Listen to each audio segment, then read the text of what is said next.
All the world is wondering, can 100 men take on one gorilla? Well, what I want to know is, how many Stanleys can take on one gorilla? Hello and welcome to The House That Happened, sponsored by Shoey's Bar and Grill, the only place to be in suburban Etobicoke. Voted 4 times the best dive bar in all the GTA. It's number 1 in our hearts. The Phoenix rising from the ashes. Hi, I'm Andrew Milani. Hi, my name's Cruz. How you doing, buddy? Not bad. And if you don't know, Stanley is Cruz's wonderful pooch here, sitting by there in the corner, and he would Don't rowdy him up. And he would not fight the gorilla. I'm sure they would be quick friends. That's for sure. I will vouch for him 100% unadulterated. When you guys, those that know out there that know Stanley, they know he's a little excitable, but he's a cool cat. I mean, he's a cool dog. Have you heard about this debate? Like, everyone's talking about, can 100 men take on one gorilla? I heard some shit, but I mean, it's so stupid, I passed it by. Like, that gets me further away from turning on things like social media. Like, I've seen some really dumb shit lately. I really like the girl that they caught me off guard one day, because when I see, like, crocodiles and alligators and shit, I always say, what's going on here? And you know, the woman that got her life saved? Yes. With the .22 shooting the crocodile, saved her life. But it was a really good hook, because actually they said, how did she do it? She goes, well, I was there with my husband. We were discussing plans for our divorce, and suddenly this giant alligator came out. It came out at us menacingly with his mouth open and was going to be definitely a predator. So it took one shot, got my husband in the leg. He went down, no problem. I got out of there and I was saved. Frickin' alligator got him in about 3 bites, and the bonus was the insurance policy. Well, goddamn. Yeah. I'm still laughing about it because that's bad, but women are evil in that sense at times, but we won't go there. So, well, no, we won't go there. So people also did I will try and post this on Facebook. Someone did a 100 hockey players versus a gorilla. So they had 100 hockey players they would want to take on the gorilla. So Herb Brooks is there for like the pregame speech. Brad Marchand, Sean Avery, Tom Wilson are all going to be used as bait. Oh, God. That's just... Scott Stevens, Gritty, Bob Probert, Donald Brashear, Ryan Reeves. Oh, yeah, they got a line full, right? Sidney Crosby's ass and San Luis thighs. Okay. Like, it just gets ridiculous. I guess so. I'll post this on our Facebook page. Okay, you guys can do that. Guess why? Because I haven't really been doing anything on social media this week, because when I see something stupid, I don't go back for a long time. And it's easy to run into stupid things. I'm going to say you must have been staying off the internet for like the past 3 years. Longer, even. Since do. The 90s. Okay. Let's go. I've been trying to pay attention, but at times it's like, you know what else has really fascinated me this week really quickly is that for all this time that we always hear, and I watch Medici on Netflix, if you know what that is, because I'm alluding to what happened this week, is we hear all this bad shit about the Catholic Church every day. We hear bad shit about the Catholic Church, and I was brought up in the Catholic Church, and As was I. It's okay. So then there's this, that, indifference about it, and it's so bad, and everybody curses it, and the Vatican, and this is not. And this week we announce a new pope, and the whole world stops still for this guy. So what is it, people? There's nothing wrong with the Catholic Church when good things come out of it, or we wouldn't be stopping the whole world to say Pope Leo. I thought it was like to me, it was very positive, and I thought it was like a Mutant Ninja Turtle thing. First we get Pope Leo, then Pope Don, and then Pope Michelangelo. Pope Michael. Like, this is a new era. This is new things. When I heard Pope Leo, I said, damn, they're going down the right road. And he's from Chicago. Yes, he is. He's a White Sox fan. And he's a White Sox. And he was at a World Series game in 2005. Can you tell me about it? Like, come on, this is Pope Leo. It's badass. Pope Leo the 14th. Yes, you know what I mean? And guess what? He is, he's just not even 70 years old, is he? 69, yeah. 60, yeah. So this is a cool thing, and he's American, like all the things that can never happen. I think he considers himself more Peruvian now. He says he doesn't really go to the States that much anymore. That's because a humanitarian. No, but even he did his cardinal, he did his whole service in Peru, and he considers he's basically a Peruvian. Yeah, he was it's his adopted country, whatever the case may be. But anyways, I thought that was just a quick way to shout out to the new Pope. I didn't pay attention to any of it, really. Well, I mean, what's there to pay attention to? You're just waiting for that white smoke to come out. But you'd be turning on. I noticed I got up in the morning and I turned on CP24 just to see what the weather is or what's it feel like, the temperature outside. And they had one of the little boxes waiting on the smoke. I go, say what? People are waiting around for this shit? I got to walk my dog, man. I couldn't just sit around wait and see. And I do enough smoke on my own. that I need to wait for some white smoke to come out of a freaking thing to say, okay, for 1.4 billion Catholics on the planet. Anyway, Pope Leo, welcome. Shout out to Pope Francis, Pope Leo, this 14th, and I still appreciate that they still do it the old school way. Oh, 100%. All that. That's why I'm saying tradition is good. A lot of things that you say, I've always said this: if you find good community values coming out of a congregation of people in positivity, there's just nothing wrong with that. Yeah.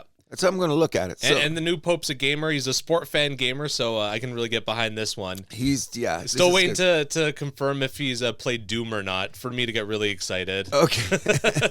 That's the Pope I want, the one that fights demons on his own. You know what I'm saying? Yes, that's the guy. 100%. I'm digging it. Pope Leo, what a way to open the show. That's just fantastic. You know what I mean? We love the guy. I got a few, I guess all my shout-outs are basically football related. I don't know if you got anything that you want to shout out before that.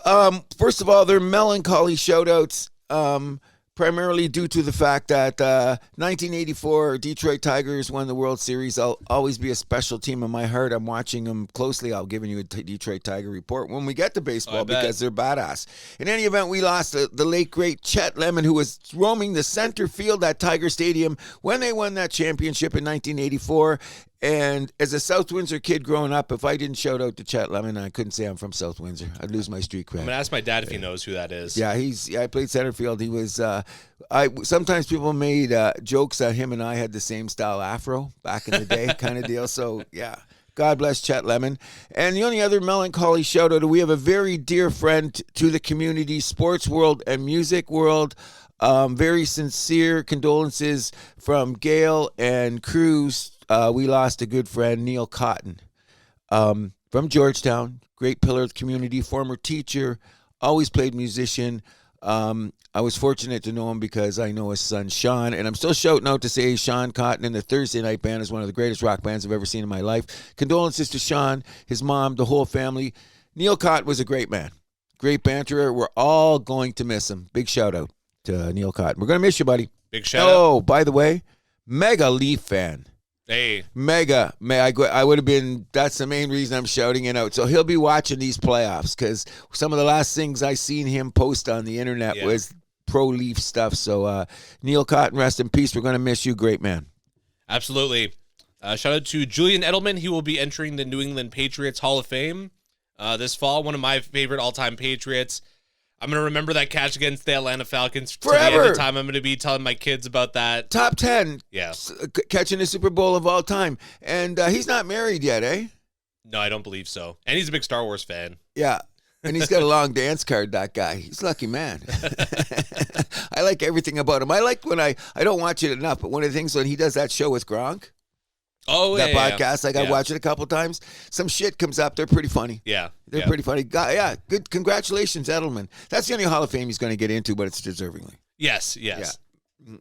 The Ravens released Justin Tucker. Come on. Is that enough said? I just say, come on, and we're done with this? Like, come on. And you know what they say? I'm glad a couple people called him out. You knew you had to let the guy go. The season's over. You wanted to do it during the playoffs, but you couldn't because you didn't have another kicker. So that's my theory is if you're an axe murderer and you can kick a 60-yarder, they're going to hire you. So yeah, and I mean, what we did wasn't axe murder, but I mean, it was pretty heinous. Yeah, okay, whatever the case may be. And they quietly push him out the door. No, you can't quietly push this guy out the door. You got to say what it is. Motherfucker had to go. People are being ruthless online. They're like, the Browns are lining up to pick him up. It's well, you know what? The internet's what used to be really good when humans weren't on it. Now it's just, you know what I'm saying? It's just, what are you going to say? But we had to say something because you just can't try to, that's sliding it under the table at its worst. Ravens, come on. You got dirt on your hands too. This isn't a 10-minute thing. Everybody knows, like, John Harbaugh, you're a good man, but... You know what I mean? What's the general manager's name? He's got a cool name. That guy comes out with the suit. He's running the team for a while after Ozzy or whatever. Another pretty cool guy. The owner's a pretty cool guy. All got dirt on your hands. Yep. So we're just saying you had to let the guy go, but you can't push him out the back door and think we're not going to notice it because we're going to yell about this guy, and I hope due justice does come. Absolutely. Yep. The Cowboys traded for Kenny Pickens. For pittance. For a package of draft picks. So all the jokes there online were that, it's pretty bad when Jerry Jones is ripping you off. There you go. Yeah, you know what I'm saying? But it's now coming out like everything else. They said his presence in the dressing room was getting to a point where, you know what? Diva. We don't need this. And they just brought in a fresh diva. Sorry, George Pickens, not Kenny Pickens. Kenny Pickens was the quarterback. Okay, sorry, yeah. Well, everyone knows who we were talking about because we were talking about the Pittsburgh Steelers here. But they just brought in a brand new diva. So the bottom line was they can't have two. There's only one. Who's the other diva? They just signed, what's his name, from Seattle? Metcalf. Oh. Well, plus Aaron Rodgers is supposedly going to be in town soon. And he's been practicing with said Metcalf. Yeah, there you dun, go. dun, dun, dun. The worst kept secret in all sports that Aaron Rodgers is going to be a Steeler. Well, I guess that's what it is. I'm not really worried about it. I just hope he comes back and plays and gives it to somebody because Aaron Rodgers, like, he's gotten pushed over here. But let's not get into the Aaron Rodgers thing. We're pro Aaron, but yeah, it's just a weird thing that the Dallas got him for We're pro Aaron, but. Okay, yeah. Well, he does some stupid shit, let's be honest. Yeah, okay, or he says some stupid shit, whatever the case may be. He's twisted some melons some days. Is that how you put it? Yes. Okay, I'll just leave it like that. That's a good Happy Mondays line. Yeah. You're twisting my melon, man. You talk so hip. You twisted my melon. Way to go, Aaron. But in any event, I don't think Dallas really... I just think it was a weird trade because I don't think they got value. How so? What do they give up? Like a third and a fifth? Yeah, really? You're saying that's bad for the Cowboys? I thought that. I thought the Cowboys got good. I was saying the Steelers didn't get value. Yeah. Well, because they got the Cowboys knew they were desperate to get rid of this guy. There you go, and it's an interesting place he's going to go. Of all places, the home of drama. In summers, I mean, but Big D, the big Steelers drama. have been the home of drama for the past 5 years. And they're trying not to be anymore. That's the whole idea. This must drive, everyone knows how Tomlin is. This must drive him nuts because this is TMZ shit and it just drives him crazy. But what are you going to do? He's still trying to find a way to win. Good luck, both teams. Good luck to the Steelers on another 9-8 season. Yes. And happy trails to Derek Carr. He announced his retirement just this morning, minutes before we recorded the show, obviously because of the shoulder injury. 9 seasons in the NFL, vast majority of which is a starter, of course, for the Oakland Raiders. So he made some good money in his time, didn't he? Oh, yeah, you're starting quarterback in the NFL, come on. And he's almost 11 years in. And it all started when, it's never been the same. Remember he was on his way to that MVP season, broke his leg, and the Raiders fell apart. And it's never been the same. He had to go through the Gruden stuff in Oakland. Then he went to the thing. Yeah, things just got muddy for the guy. So I don't know, how is he going to be remembered? That's always a question. What will his legacy be? I think he's going to be remembered as like a middle of the pack starter. Not to be rude or anything, but below Kirk Cousins. Yeah. Okay, that's the barometer. I'm just trying to think of barometers on the house that happens. We have scales here. We may not do analytics, so we'll say Derek Carr in the mantle of quarterbacks that we perceive in greatness. Here in the house that happens, he is below Kirk Cousins. He's going to be a guy like in 10 years, me and my buddy are going to do the guy thing of just bringing up old athletes, and someone's going to be like, Derek Carr, like, oh, yeah. Okay, well, I'll just put it this way. He was better than Joey Harrington. Sure. You know who Joey Harrington is? I'm trying to think. You see that doll up there? It almost went in the garbage, but I saved it. Is he a Lions quarterback? Yeah, he used to hang from the ceiling by his feet in here. Ugh. Okay, so that's one, yeah. A little Mussolini-esque. Yes, very much so. We drafted this guy like in the top 10.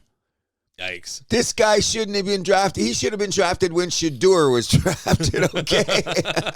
He was, okay, sorry, Joey. I mean, I'm supposed to love all Lions. Come on.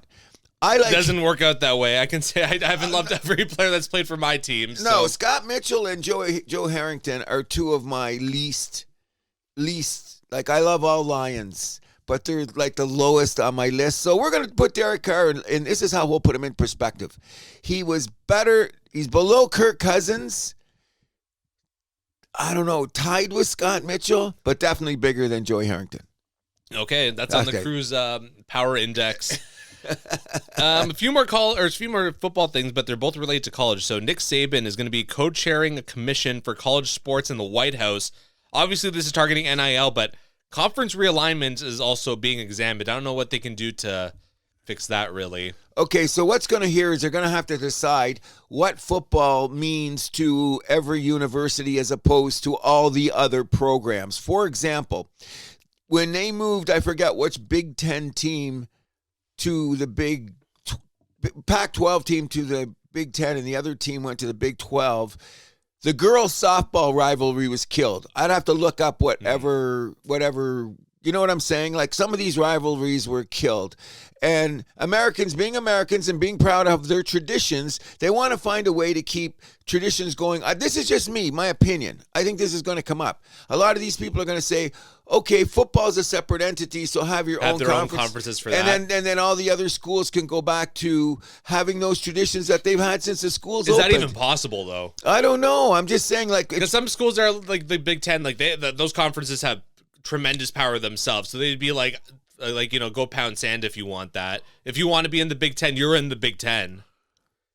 Okay, you know? So I'm just saying. I don't know. That I'm just speculating. That's and you know what? That might win the order of the day.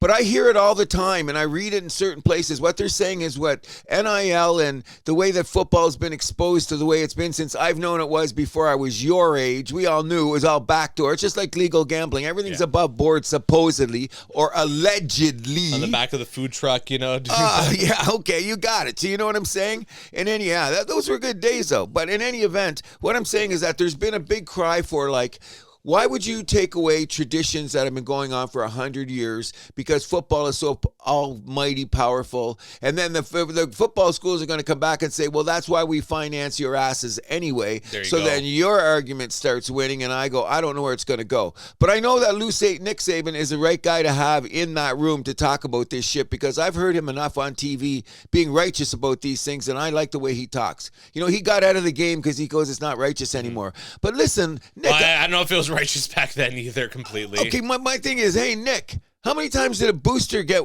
one of your top recruits to Alabama before this shit went on? Thank you very much. You know what I mean? So Nick said, well, the rules changed. I don't like the new rules. So I'm bailing out. You can look at it that way too, correct? Yeah, I mean, at least now you can say like everything is above board, right? Nudge, nudge, wink, wink, say no more, say no more.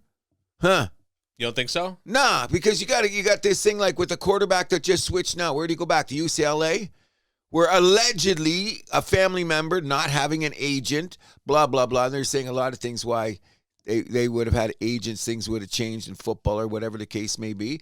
And they said allegedly he could get $4 million from another school, and he bailed out of Tennessee. He landed in UCLA. Didn't get close to $4 million, but they're not disclosing what he's going to get. That guy. What's his name? I forgot. We brought him up in the show. Yeah, but I mean, I'm talking about like the money's all above board now. Yeah, I guess. Yeah. I guess. Are just throwing it all over the place. Is there a perfect solution here? I don't think so. I'll be honest. If I was saying that I wasn't a little bit, I'm not 100% in given who the president is, But, okay, I got you. I know what street you're going down. I know what lane you're in. I got you. I don't know. We'll see. Saban, I think he is a good guy. Is he the best guy for this job? Probably. I don't know though. We'll see. I think we'll get There's no perfect solution. I think it's going to be a tough road. Will anything get solved here? I hope, but I'm not quite sure. Okay, so what they're going to start doing is get one of those money machines where where the guy goes in the machine and they think that they just blow money in that thing and they'll put the quarterback in and whatever grabs the most, that's what school he'll go to. Something like that. Probably I don't know. They'll have like tickets of like each school, and like the one you hold on to is the one that you go to. I got one more college football shout out. So Jordan Hudson, girlfriend of Bill Belichick, was not banned from UNC football facilities. That was a false report. Good. I'm glad to hear that. Pablo Ettore was the one who broke the news on that yesterday, but it's apparently not true. Although in UNC's statement, they were very quick to point out that Jordan Hudson is not an employee of UNC. Oh, though I knew that. That's been the argument. She does not represent the university. I've already heard that argument. So I go, what did she do wrong? But I'm glad it's not because... Well, there are some rumors of some growing concern at UNC because no one seems to know what her role with Belichick quite is. She handles his social media accounts. That's good enough. It's over. Shut up, UNC. You got Bill. You got your quarterback. People have got all eyes on your program. You're going to make more money. She's just part of the program. No, she's not. No, she's for she's Bill. Not. She's part of Bill's program. Yeah, that's a little weird though. Stop it. Just stop it. Look at what do I say? Hold on. I'm just saying this isn't going to end well. You're going to pick on your boy, Bill Belichick. I'm not picking on anybody. That? I'm just like, something stinks. I'm thinking this is going to be of the highest degree. Something stinks. He's going to come out of this smelling like roses. Okay? I hope I'm wrong. I hope I'm wrong. What was the analogy I gave to you last time, though? I'm not going to go there because Yeah, there you go. Okay, wait a second. Let's just go. Let's cut to the chase here. When I win the lottery, what do I say I want first? How many times I said on the show? What's the first thing I'm getting? An assistant. Personal assistant, okay? Yeah, but that's not one that's your girlfriend. Well, if she's competent enough to do it, and apparently she's a very smart cookie and she's quick on the job, I think she's ruffling feathers because she's not getting respected in her role because she's very good at it. What is her role? She is his social media and his muse and whatever. Sounds like a bunch of hocus pocus junk. All I'm saying is this, that if that's who he decided to have him get his way through this whole UNC program thing, which is working out very well, by the way. They've got some top-notch guys. It looks like they already built an O-line. How many games have they played? None. Thank you. Okay, until they get on the field, let's see what happens. But if UNC comes out of the blocks at 7-0 or something, you don't think all America is going to be watching? Of course. So where is she going to be on the sidelines? You know she will be. That's the thing. I don't know, because you can't have your personal assistant on the sideline, can you? I mean, there's like 100 people on a football sideline. She could find some space there. She'll be wearing a ball cap and a hoodie. Yeah, probably. Ball cap and a hoodie. That'll just be one of those old inconspicuous. Yeah. Yeah. And don't say anything about the age of his Navy shirt anymore either. That's just not nice, okay? That's just not nice. In any event, I wish him all the luck in the world. You know? Any more shout-outs for you? I want to shout out to all the young ladies in the world that are trying to help older men get through their times as personal assistants. Oh okay? my God! Can I do that? That's Is that my word? I've heard women ruthless about this subject. You know, you think what you're thinking, they're saying 10 times out loud, and I just go, wow. The women fraternity is pretty rough, aren't they? I've heard some things said that I went, ooh, my ears just hurt. I would never think to say that about a young lady. On the surface, it looks like they're both kind of taking advantage of each other. Listen, let's go. I'm just saying. Let's move forward before we tread onto grounds. I'm a man of morals. I am too. So what are we saying? Maybe I'm a little too on my soapbox sometimes. I've been accused of that. Then there's nothing wrong with that. You know, well, the moral high road is a very good standard with which to live by and to instill. So I will respect that. But I'm thinking that maybe Bill's moral standards could be just as high. We're just misinterpreting them at the moment. We will see. Yes, we will. I understand you have a San Fran Sluggers report. Oh, gee, what can the matter be? We are the San Fran Sluggers. We started the season 0-2, and we're a minus what, guys? 13? It's only 2 games. Anyways, Cody McDonald, we're just going to say that he's the MVP for the season already. We played Cody. 2 games. Cody's going to be MVP. He put one out of the park the other night. Out of the park. This is a shot, bro. This is a shot. He's putting out of the park. Everybody else that came out was pretty well flat. We were all flat and flatter than flat. We were flatter than, what did you say? That thing about... a glass of Coke that's been left out for 2 days? Oh, yeah. Flat or not, we were there. But anyways, huge shout out to our man, John Bellardi, who started his first time as a pitcher. And he did. Everyone said, well, just let him hit the ball. Well, we did, just that sometimes our fielders did not always catch them. So shit happened. And you know what? You guys got to do something, because we all hurt on Wednesday. Everybody got hurt. I'm just shouting out to Zach because the old man sat on the bench as much as he could the first game.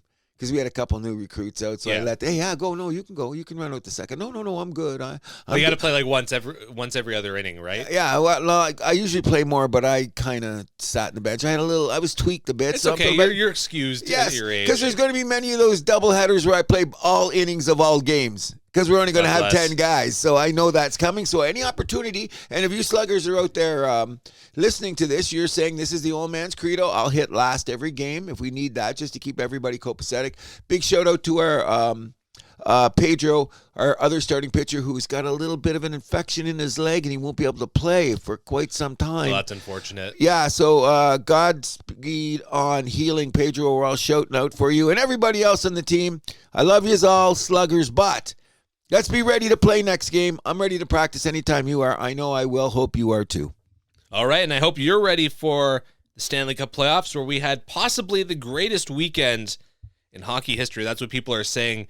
Dallas, Colorado, Winnipeg, St. Louis, both Game 7s to close out the first round. Both all-time classics. Yep. Starting with Dallas, Colorado, Rantanen had a third period hat trick against his former team. The first time that's happened where players had a hat trick in one period of a Game 7. No kidding. And then what did he do? Didn't he look up to that was the game before when he looked up the press box, right? I thought that was Game 7 where he looked up to the Avalanche like general manager's box or whatever. Yeah, he did that. Who did that before? Someone else. I don't know. Either way, Rantanen definitely proving his worth as a superstar in this league, and we're going to point that out later. You're damn right it is. Why you need a sniper. Yeah. You know what I mean? That was a hell of an ending, too, and I feel bad for Colorado. In respect that I think they puked it up a bit with the prevent defense or whatever. They felt like they were in control of that game. And then all of a sudden in the third period, the Rantanen 3 goals, and then Wyatt Johnson had the winning goal there. Wyatt Johnson is a guy that's jumping off the screen for me. He's been very good. Yes, outstanding. And I thought he'd have a better regular season because I think when we did the preseason thing, I was really freaking kissing that kid's ass. But he's really showing it in the playoffs. In any event, I just saw Colorado. I mean, he still had he had 71 points this season. Oh, yeah. No. And it was a lot of 30 later. goals, too. Yeah, but he came on late because remember at about the halfway point, he was having a little bit of a rough start. But, I mean, that's how deep this team is. Okay? You know what I'm saying? But I'm still even leaning on these guys might go to the Stanley Cup, even though regardless of what happened last night, but we'll get to that in a minute. I just want to say this. Was that the best series of all the playoffs?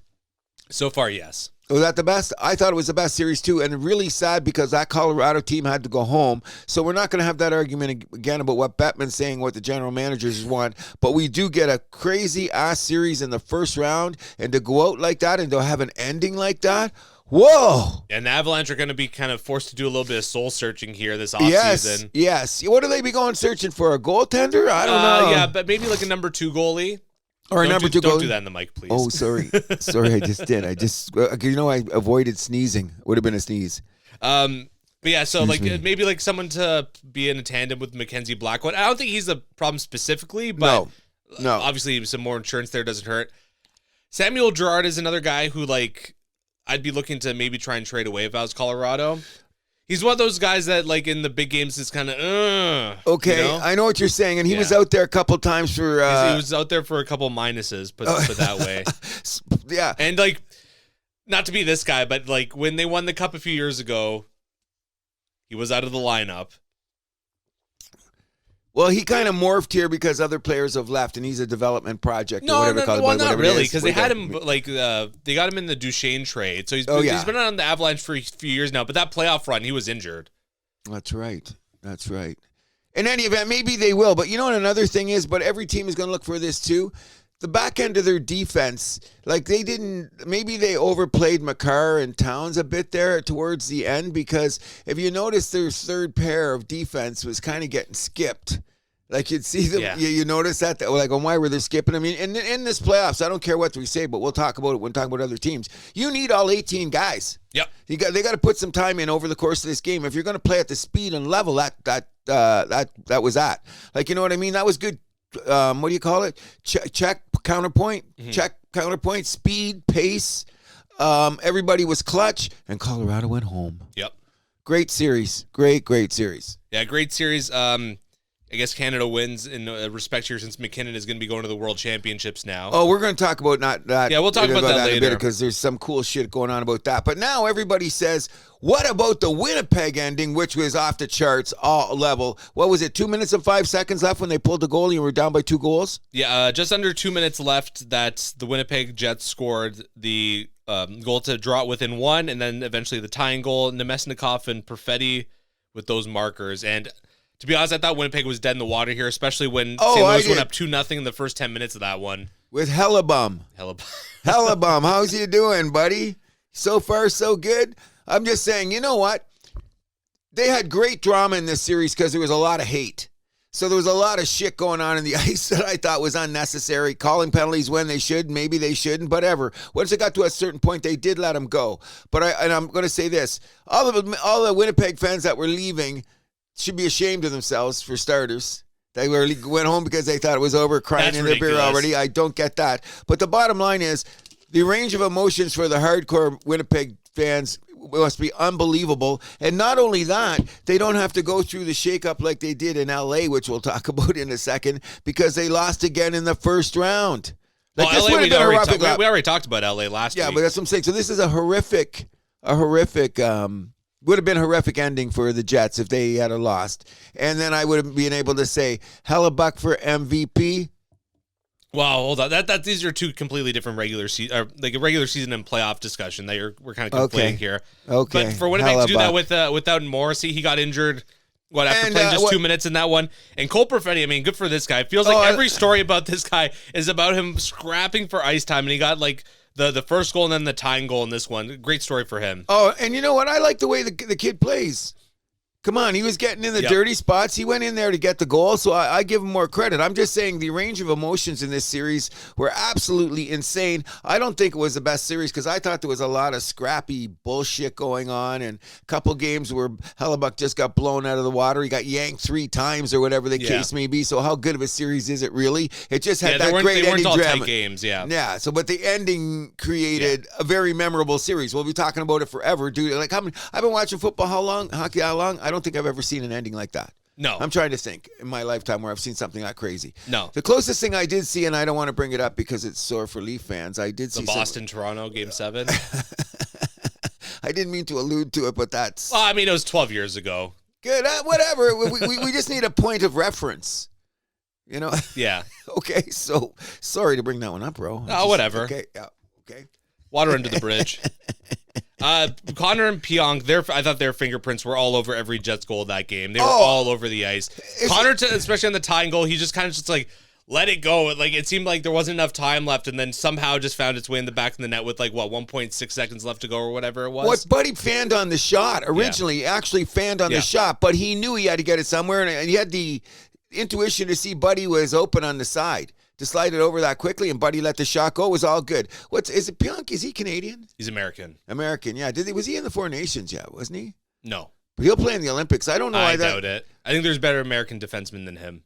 You don't think he'll get any? He's really he's shown his freaking poise in this playoffs, though.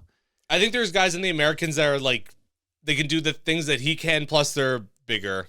Well, the size element, I'll give him that. But as I was saying about players that started on the teams that you really noticed during the playoffs, which we'll talk towards at the end of the playoffs, he's one of the guys that I'm saying, hey, this guy's really, you know, with all the Winnipeg nonsense, he was out there for a couple goals where he didn't take the right man, but that happens to every defenseman, okay? But overall, I've noticed him out there. Like he wasn't spinning his wheels. He was going for it. But first of all, I'm glad Winnipeg won just because they're a Canadian team. I'll just put it that way. Yeah. I'm no Winnipeg Jet fan. However, for the Jet fans that are out there, glad you're still got a team playing in the playoffs. Absolutely. You know what I mean? More Canadian teams, the better. Yep. The captain, of course, Lowry gained the series winner in Game 7, deep into double overtime. This is the 12th best-of-7 series in which the home team won every game. Mm-hmm. And I'd be lying if I said I'm not worried about Hellebuck. Oh, okay. Okay, I'm glad you were honest about that. Don't you love it, though, when you have that whole overtime period? And you know what I really like about it? When you're not invested in the teams. You're just watching because it's a lot easier to watch. Oh, yeah, it is. Because then it gets to 5 minutes left in overtime. And you go, okay, I hope it goes to second overtime now. I'm just playing guitar and watching. This is pretty entertaining. And the overtime was good because both teams went for it. That's when Hellebuck made his money, was in overtime, because he made a couple big saves at that point in time. Coincidentally, we'll get to that. Remember the 4:32 mark, whatever it was, of the goal in overtime last night? I just had the wrong team. I said it would go to just under 5 minutes. Someone's going to score last night. I thought I was calling the Leafs to score at 4:30, and I even said and when it came up it was 4:35.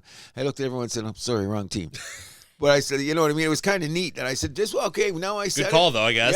Yeah. I said, with less than 5 minutes, and I said, over 3, less than 5. Because goals in overtime usually happen in the first 10. Yes. So when it got that 5, or it usually happens in the last couple of minutes. More often than not, though, it happens before in the first 10. Yes. I agree. Yeah. I agree. So we will move this on to the second round, where the Toronto Maple Leafs and the Florida Panthers are facing off. Willie and Nyes were the heroes for a 5-4 Game 1 win, but unfortunately, the lead story was Stolarz getting hurt in this one after a Sam Bennett, a shot to the head and then a Sam Bennett elbow to the head was basically the finishing touch. Yeah, the finishing touch there, unfortunately. Stolarz seems to be in good spirits, but he's still in the hospital. Did not travel to Florida for Game 3 and 4. Which was wise. Yeah. Well, I mean, for flying purposes. Yeah, why risk anything, right? Yep. Game 2, the Leafs overcame a couple deficits to get the win here, 4-3. Marner with that great game winner, 17 seconds after Lundell tied it up right against the boards and getting it top shelf. One of the nicest shots you'll ever see. I think every Leaf fan out there should say right away, this is a different Leaf team on that goal.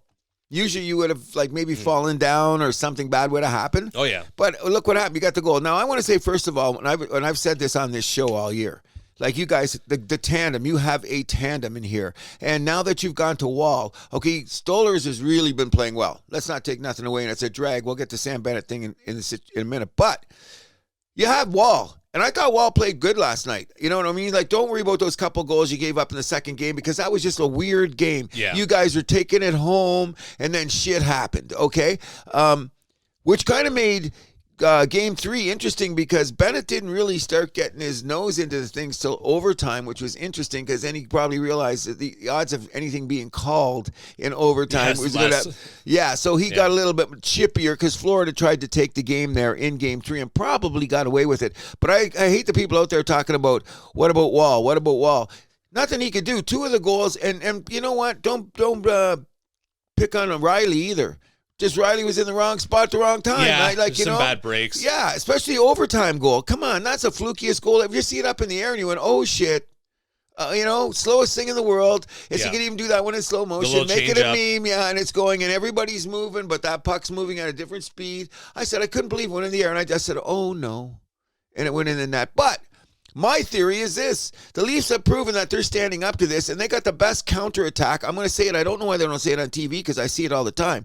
Everybody knows about the heavy Florida forecheck. Yeah. Oh, we ever hear about that? Now, I always make jokes with you that the Leafs are playing their little lock, but they're not. I call it now they come off the boards to go up the middle. And did you notice it last night? And they skated every time there was a little pressure, things got out of control. They went back up the middle with the skating because I'm starting to watch all the teams in the playoffs. I haven't missed a game in the second round. Tell me a team that skates better than Toronto. Maybe the Oilers. We could be going there down the road. But they're the 2 best skating teams on that level, and they skate themselves out of trouble. Yes. That's what I noticed about the Leafs. And when the Florida's trying to do all that stupid ass, when they love to flash it up, especially the Yanks. Oh, Florida had 387,000 hits, and the Leafs had 24. Well, the score ended up Leafs winning, so who gives a fuck about? Why are you giving me that? Oh, just to keep promoting the fact that the Panthers are big and bad? Fuck that. Well, hits just means that you don't have the puck as well. So I'll put in a possession time, okay? So there's an update on Stolarz. Berube said this morning that he's apparently progressing in the right direction, but not skating yet. So that's good to hear. Thing. Yes, it is. And they don't play now to win. Tomorrow night? Tomorrow night is Game 4. Oh, so it is tomorrow. And then there's going to be a big break. Wednesday night's going to be Game 5 in Toronto. Which could be good because it'll be over a week, and the protocol is a week to start with because he can't start within a week. I'm just he's got concussion, so let's just give the guy some time, right? I just hope he comes back 100%. It's about his health and welfare to start. Yeah. That's number one. Not that I'm worried about Wall. I think Wall's been solid this series. Yes, I think he's been good too, and he played good last night. And the game, the Leafs kept the pace up. That's what I loved about it. They would not, a couple times it sagged because Florida's just doing Florida shit. And I don't care if Tkachuk isn't 100%. You know what I mean? I keep hearing that. Not my problem. Live by the sword, die by the sword. Thank you very much. Anna Bennett skated around with a little bit of hesitancy until the overtime. That's because he knows he's gotten away with shit. And yes, the referees are going to be watching. And yes, you got away with some shit. You know what I mean? Oh, it was incidental going through the crease. Yeah, okay. So, what have you thought of Bobrovsky? I thought he's had some moments where he's looked a little bit shaky, especially in Game 2. I thought he did not look like he was completely in control. But I heard he's a weed smoker. Maybe, I don't know. He's made some great saves, and then he's made But there's times where he's looked rattled. Well, you know what it is? Because the Leafs are coming through the crease, too, and they're going behind the net, and they're crowding their shit, too. They're coming and being aggressive. And you know, be. And even the Vermin said, oh, this Leaf team looks a little different than usual, but I don't want to give him credit for anything. But the bottom line is the Leafs are forechecking, too, and they're coming hard, especially your identity line. And you see Lawton, he's out there mouthing those guys up. Hey, what, Marchand, you got something to say? Yeah. Which is good. Another little advantage that they had last night in Florida was the last line change. Yeah. And I noticed that, and I don't know if it's true, it's just mine. I didn't hear anybody say it. Maybe a couple people said it at times. It was almost like Maurice was trying to keep Barkov away from Matthews. Well, yeah, because if those two lines are out there, they almost cancel each other out just because of how good they are two ways, right? Exactly. Yeah. You know what I mean? But I've noticed that all of a sudden they're coming on was the last line change, and Matthews is already on the ice. You got the lines, and then all of a sudden Barkov wasn't coming out. I was going, interesting strategy. What is that telling us? They're scared. Oh, yes. And leave Austin Matthews alone because every night he looks like one of the best players. Exactly. He's just not getting goals, but he's been there. He's making things happen. You know, I kind of have a feeling he's going to get a big one soon. Oh, I think he is too. And you know what though? He's missed some chances, couple good chances that uncharacteristically. So we'll never know about that wrist thing till the season's over. Yeah, I went to Germany or whatever. What's going on there? Because he missed the one by the side of the net. Like if this was the middle of last season, light on. But everything else he's doing. The fact that Barkov's only goal has been on the power play. Yep. I think that's his only point. He's had nothing on 5-on-5, has he? I don't believe so. Oh, no, the last night his goal was 5-on-5. Was it 5-on-5? But was it what? Maybe Reinhardt, all three on that big line actually scored 5-on-5. But I mean, but I think Verhaeghe was out there with the second line, and and like you said, they're trying to get those Barkov guys away from Matthews. Yes, that's what I was saying. So like it was a little bit of they changed it up. I thought that was very interesting, which I thought was a positive for your team because usually you'd be saying it the other way around. Yeah. You know? But I mean, I'm not really worried at all about this. I mean, if you were to tell any Leaf fan coming into the series that we'd be up 2-1 going into Game 4, I mean, you got to be happy with that.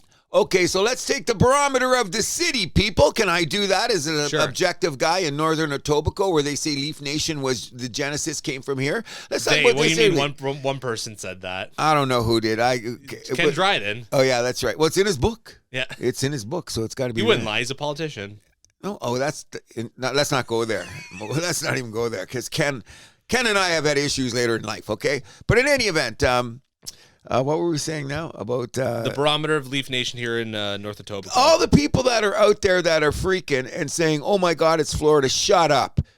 Shut up. Because you know what I told you in pre-production? There's these and the other ones that are saying, no, man, we're going for it. We're going right to the finals. Let's go for it. We got game by game. Let's kill. Let's go. Let's do this shit, right? So if I was in your position, I would be talking shit like that. I'm not sitting around going, well, what we're going to do? What we're going to do? Like, even we went Game 5 against Washington, I was saying, okay, Habs, this is our game. This is what we're going to do. We're going to win this game and take her back home. Okay, it didn't work out that way. Yeah, like, did we really think Florida was just going to roll over and die? Of course not. They're the defending champs. Thank you very much. Like, these next two games, like, I'm willing to bet they're going to split the next two games. Oh, I have no doubt about that. I don't know if it's going to turn out where the Leafs win Game 4 or Game 5, but I'm with you. I think they're going to split these next two. Okay, and I'm with you. So we don't have to get past those crazy ass stats. Like, what did you tell me? This is the first time they've done what?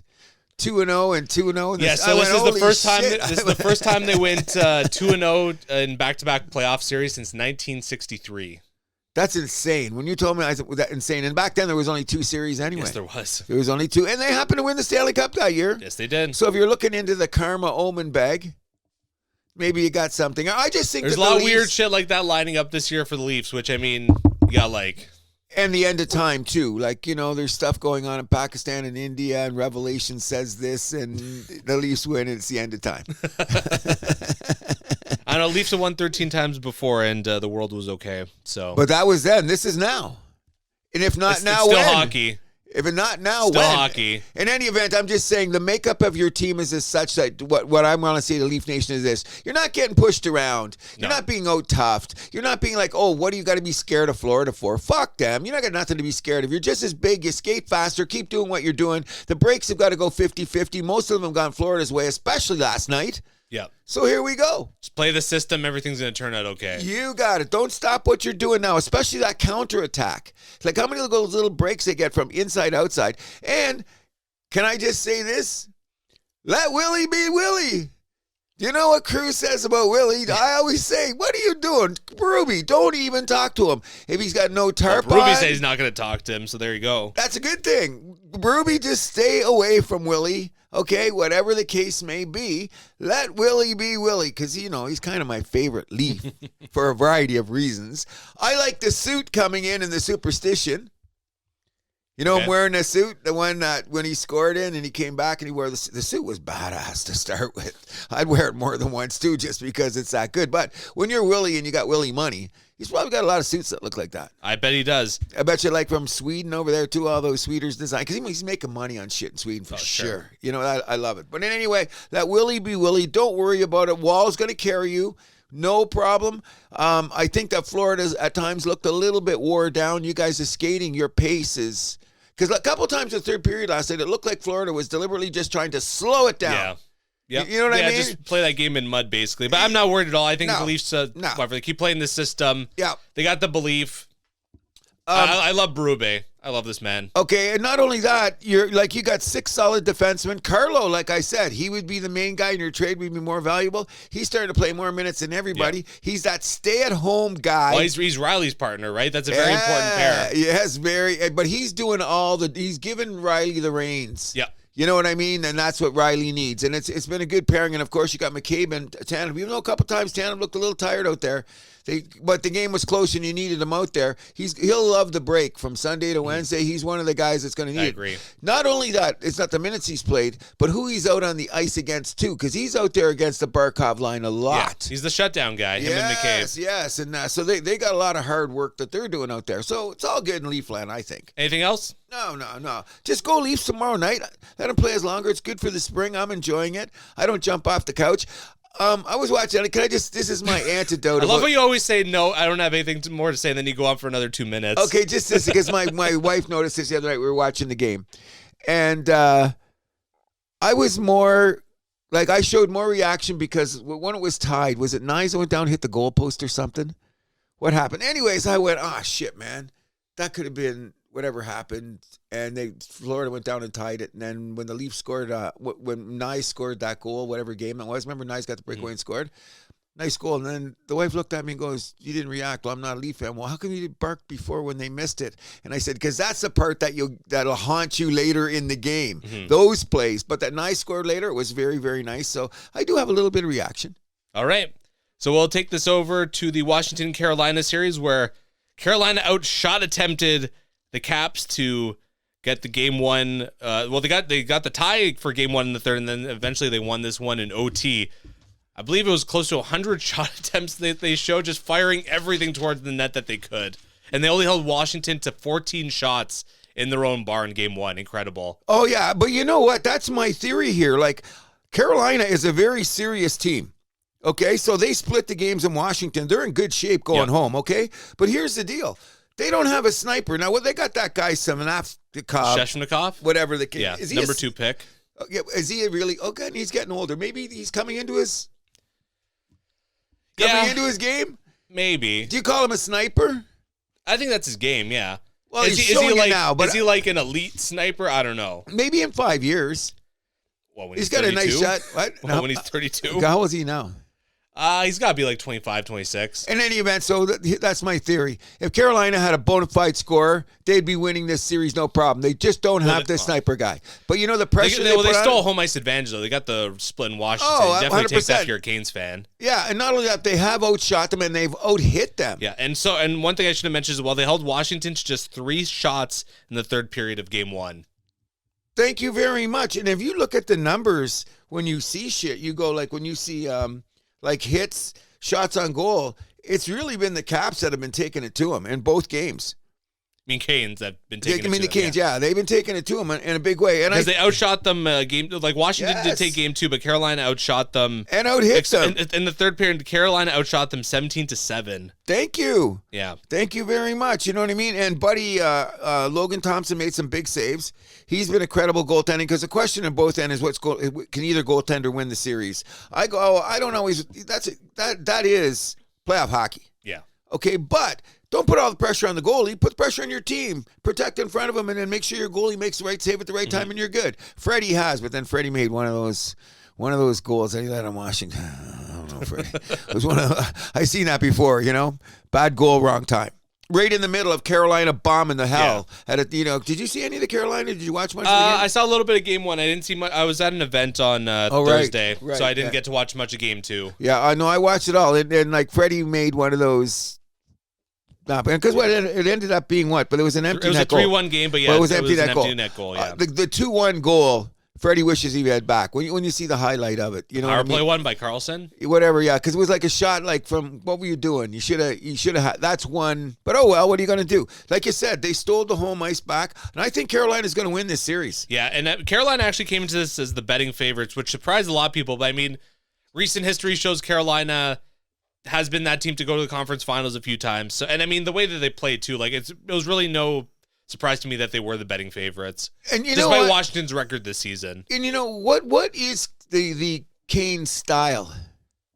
Besides being Caniacs. They go in with the heavy forecheck. Well, not quite a heavy forecheck, but it's like they send their wingers in for that forecheck, but they use their speed. Yes, you know what I mean? And they always got the guy hanging high. The center's always hanging high, either for the back check or he breaks to the net. Or for the shot, yeah. So it's and it works so well, and they've got the speed to do it. Which is why Rantanen didn't fit in there. That kind of like a chip and chase game, that's not his game. No, you're right. It's more because that's that is the name of the game. When you watch it, is it possession to get your way in, or is it you shoot your way in? Because Carolina's a shoot your way in team. Oh, and I think that's working in these playoffs because I meant to bring this up. The only thing that you guys are doing wrong is shoot on the power play. I should have said that about Toronto. Yeah, there was one power play last night where I was thinking that, yeah. Did you hear me yelling, shoot the fucking puck? Come on. I thought of you. Yes, I was going, and I was mad, and everyone got mad because I was calling it the Elvis Stoico show. Here we go. Here's the compulsories going around.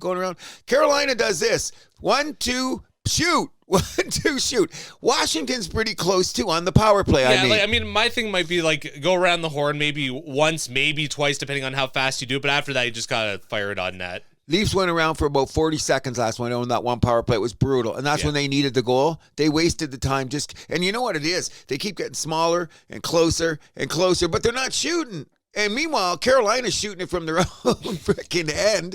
And you know what? Your theory is right about possession, but that's a chance you take. Sometimes it bounces off the defenseman and it goes past the blue line and there's your pressure gone. Or sometimes it's a big rebound and you get the extra shot on goal, and sometimes that's where a goal is scored. Willie got a couple like that, so you might as well go for the rebound. Yeah. So not to make this about the Leafs, but no, but I'm saying let's get back to the Kane situation. Is that I'm thinking that's one of the reasons they're winning is because they're dumping and chasing, and they're shooting the puck more. Yeah. Yes. Is your nose running too? Yeah, just that time of season. Oh, must be because mine is too. And I'm thinking, is that me? Is allergy season? The allergies. Because I went out this morning and I'm thinking of all the shit that was on the ground, and I came in and my nose has been running ever since. I forgot it is spring, isn't it? Okay, spring. Well, officially, I guess it is. Yeah. Isn't spring like end of March? Oh yeah, so it's spring. Yeah, we're well into spring. Yeah, okay. Either way, we'll take this over to the Western Conference. Winnipeg takes on the Dallas Stars. Rantanen had a natural hat trick to help the Stars to a Game 1 lead with a 3-2 win. All 3 goals by this guy. Absolutely insane. Sticking it to the Avalanche once again. He's factored into 12 straight Dallas goals. That record's still hanging on because Winnipeg beat them 4-0 last night. Absolutely incredible. I think, and all 5 goals of Game 1 all came in the second period of that one. Here's what's weird, though, and this is what happens in the playoffs. Do you think possibly that they took their foot off the gas last night in Winnipeg? I don't know if I'd say they took their foot off the gas, just like... But once in the third period came, it looked like everybody was making business decisions and waiting for their seat on the plane. Like, Dallas didn't look like Dallas. Like, they didn't put that... Look at the last 10 minutes of the third period. They put the pressure on, but they didn't. They were down, 3-0 by then? 3-0. Yeah, they didn't seem like they were like, okay, we don't have this game. You know what I mean? They skated away to the end. Because the first 2 periods were good. And you got to give Hellebuck credit because Hellebuck was part of the reason they're there, especially in the first period. He made 2 or 3 huge saves. One on that Johnson I would say kid. The third period was it felt like Winnipeg was going into like kind of the defensive mode. So they're prevent defense. And once they got to the last 10 minutes, it was just and everything was around the middle of the ice. There was chances, but there wasn't. You know what I mean? It lost a little of its luster along the way. But that's where I'm seeing like another thing. Dallas stole 2 now. They stole the home advantage anyway. When they go home, are you going to be surprised if Dallas wins both games in their barn? Absolutely not. There you go. In fact, I'm betting on it. Oh, really? Yeah. I said Dallas in 5, so I think they're going to win the rest here. Okay. I stand by that. Yeah, I can. This is about the way I thought it was going to go, where Winnipeg was going to get the split at home. Okay, yeah, and that's a good call too. Because by the way, that was something we posted on social media. We didn't get into last week because we didn't know the series. Obviously, exactly. I said Dallas in 5. You said Dallas in 6. Yes. Okay, and either one. I'm still going to ride with you. May be more correct than me. Because you know We'll what it see. looks, you know what to me it looks like too? Dallas is deeper, faster. Deeper Bigger. and bigger and bigger, yes. When you look at all the parameters there. But last night's win was atypical Jets win. Come out flying. The game was pretty open because Dallas isn't afraid to play it open. Like, we know they get going. Like, they're not so much trying to clog up the middle. They both think they've got the offense to outskate the other team, which makes for entertaining hockey. Sure. You know what I mean? Like, I was entertained. But I still say you're right about Dallas. And that Wyatt Johnson guy we were talking about, Tremendous. and he's what, 21, 22? Yeah, he's very young still. And in terms of shutouts, Hellebuck becomes only the 4th goalie this postseason to record a shutout. Which is odd because, you know what, aren't we getting higher scoring games in the playoffs than was originally anticipated because they said that we tight scoring? Yeah, the games are weird. It's all like low shots, but high scoring. Well, you know what they're trying to say is, back to your original thing, they get the possession properly and then they take the shot and they get a high percentage in goal. But I say, when you're just banging the puck at the net, let's go, because that's what Dallas does. They're one of the teams with the most shots in this playoffs. Like, if you go back to the first round and this round, they've been shooting the puck a lot. Look at the Colorado series. We've seen it. And they weren't afraid. Now, you got to give the defense last night, and it would make a difference if Winnipeg had Morrissey. Don't you think? That would make a huge difference. But the rest of those guys Well, Dallas is missing Heiskanen. Or Heiskanen, whatever. Yeah, so it's a trade-off too, but maybe it's just because the size of the rest of those Dallas defense guys are freaking big. And they got, is it Farber or Hurley? I get them mixed up. Hurley. Faber plays for Minnesota. Yeah, I got them mixed up. But anyway, Hurley is him. I can't get them confused. One's Canadian, one's American. Come on. I know, but I'm what do you call it? Barkley dyslexic on that. It's like certain guys that jump out in that. Same with that guy in Carolina, that Slavin guy. Is his name Slavin? Slavin. All of a sudden, he's got my attention. Like certain defensemen, like they're playing playoff style like that. Oh, yeah. You know what I mean? And Slavin, arguably the best defensive defenseman in the league. And he got a goal. Yep. You know, he took the chance to go, no, but he does a lot of dirty work too. But Buddy does on Dallas too. And he's a big boy. And his partner's that young guy, or was it the vet? I forget which one, because they got young guy and the vet, and they're all big, but they hit too.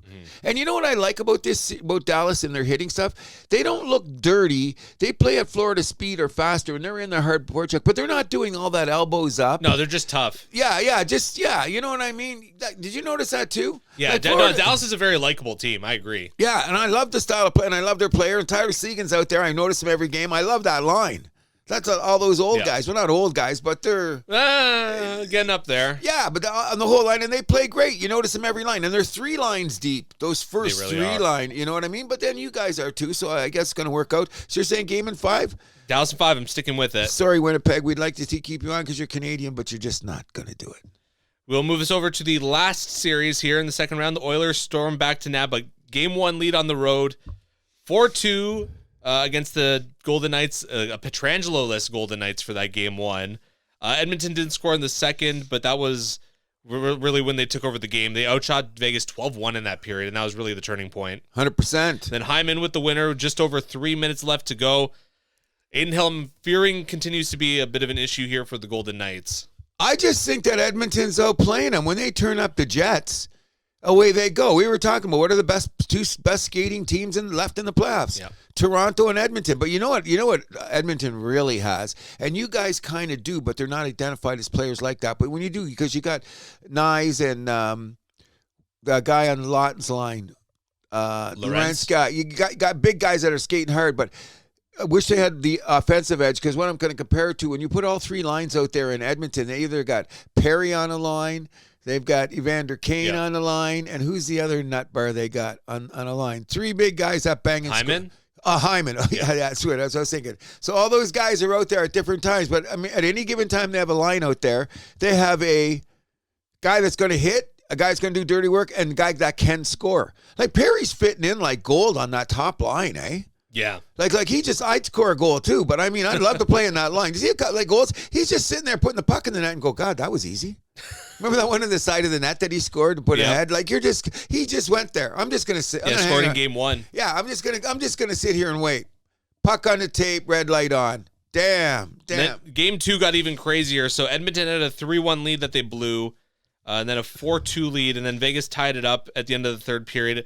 A controversial missed penalty The old can opener move that Vegas would love to be called. Either way, it wasn't called, though, and Draisaitl closes it out in overtime for the Game 2 win. Edmonton stunning Vegas to go up 2-0 on the road. This series over? Certainly looks that way. I can't see. Even if Vegas wins one in Edmonton. I don't think they win both. I think they get the split, to be honest. I think Vegas is going to win one of these in Edmonton. They're not getting swept. I don't think so either. So which one do they win? Game 4 or Game 3? Well, for their sake, I'm certainly they want Game 3. Game 3, yeah. Oh, everybody's sake. That's just the way it goes. I don't know. I'm starting to believe, let's go back now how this playoffs is unfolded, okay? We get after 2 games in the first round, and LA's down up 2-0. Edmonton storms the next 4 games. Now they've got a 6-game winning streak. They're skating and banging all over the ice. They've got one minor problem. You're going to say they're goaltending? You're a smart motherfucker, aren't you? The thing about Pickard is his numbers one aren't of those that great. Goal last night was brutal. Hold on.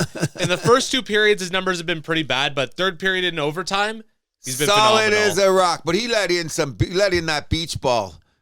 That one goal where it skip off the fairway. I mean, that's definitely an issue that Edmonton, we've been saying they've had to address for this is the 3rd year in a row now where it's come on, guys. This is what you got in net? Okay, but here's another thing. The thing is that Pickard must have been in the enclave looking for the Pope because he's on his knees a lot. When he lets those go, how many of those goes over his shoulder. But that's a few goalies in the league. Notice guys are shooting high. Yeah. His goalie's going low, so that must be a ticket on all of them. But Pickard's not Stallers big or Wall big. So when he goes down on his knees, there's a lot of space up there. Yeah, you see space, and you see him going in there. So that's part of the problem. If you look at those tying goals when Vegas come in, Vegas shot everything high and away, or on his blocker side. They were firing higher and on his blocker side. And where did the goals go in? Because one went right under his arm. Yeah. Buddy, what are you doing? Stand up. That hits you. That hits you if you are standing up. If you're out there flapping like a duck and your wings up at the wrong time, guess what? Red light goes on. Yep. So that's the only thing that could hurt Edmonton.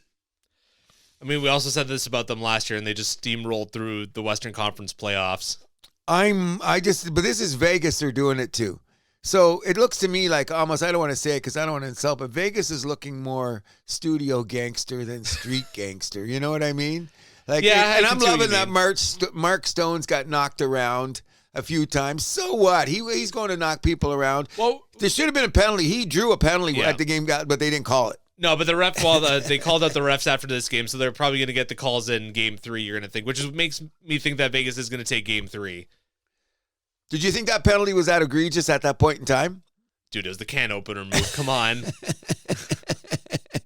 Okay, I know that. But this is another thing now we're getting through all the series. There's a few factors of things that we should be talking about, do you think is prevalent? And one of them is, how do you think the referees been during these playoffs?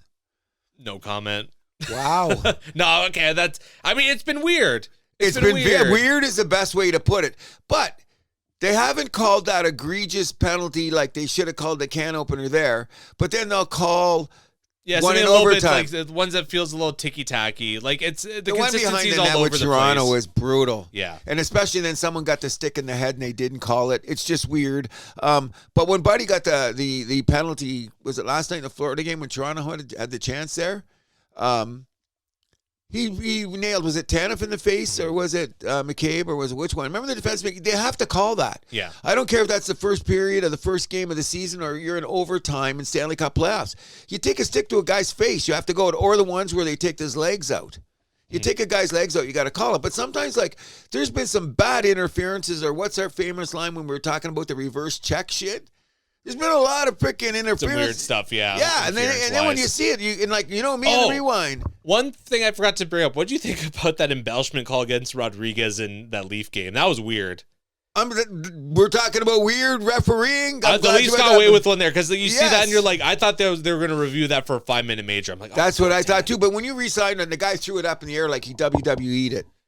That doesn't. He was selling it, but he's embellishment does not get called when you get hit on the numbers usually. That's what I said too. So I don't know if the theory I heard is maybe the refs have a book on him or something. That's the only thing that would make sense. Well, that's the word around the campfire. That came up on NHL Network. Yeah, they brought that up there. This guy is a certain type of player. I don't remember him being like that, but I thought it was for the 5-minute major too. I went, oh, shit. Yeah. Bad time to be in love. And then when they added the embellishment, I went, oh, man, did they call Toronto for this? Did the money come down the track? Did someone fast-track them? Some FedEx shit? I don't know, but that was weird. That was weird. When that adds to your whole theory of how was the refereeing being in there? It's weird. It's been weird. I've seen some stuff where they've dragged guys down in overtime in front of the net where I've gone, oh, gee, man, you got to... And a couple of Leafs guys got mugged in front of the net last night because Florida, like Sam Bennett, didn't really show up till overtime. Mm-hmm. Like I was saying, because they had the eyes on him because they knew he was in trouble. But once overtime came, he resorted to some shit. And so did everybody. Yeah. You know what I mean? But so one last thing I want to bring up about Florida. I mentioned the last round that looked like they were sleepwalking. Looks like they haven't quite woken up yet. Okay. Which could be a dangerous thing. I don't know.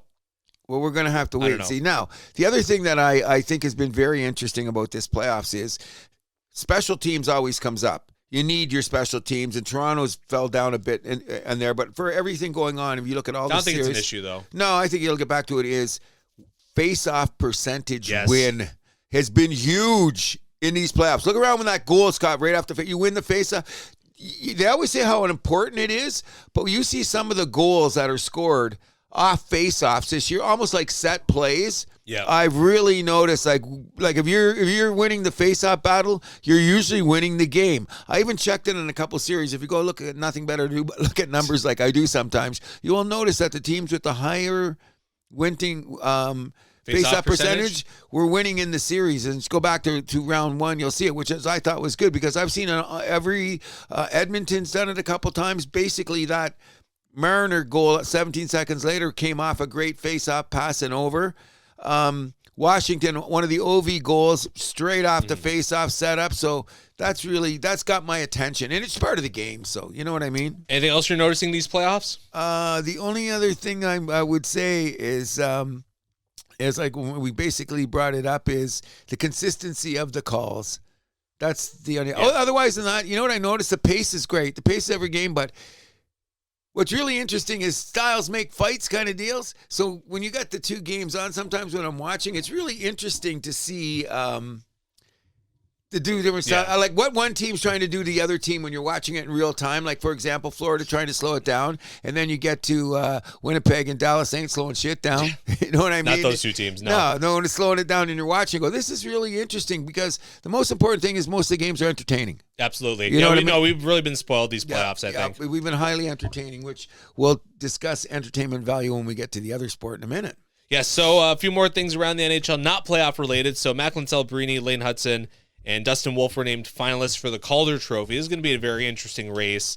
Hudson looks like he's the favorite right now, but, I mean, all three of those are worthy in their own rights. I agree, 100%, including the kid, the Wolf goalie on Calgary. Don't forget him. Yeah, I think the only thing that's hindering his viability for the award is that Calgary didn't quite make the playoffs. If they did make the playoffs, I think he'd almost be a slam dunk for this award. I agree. Do you think that if Tortorella was fired earlier, that Buddy, the Russian kid in Philadelphia?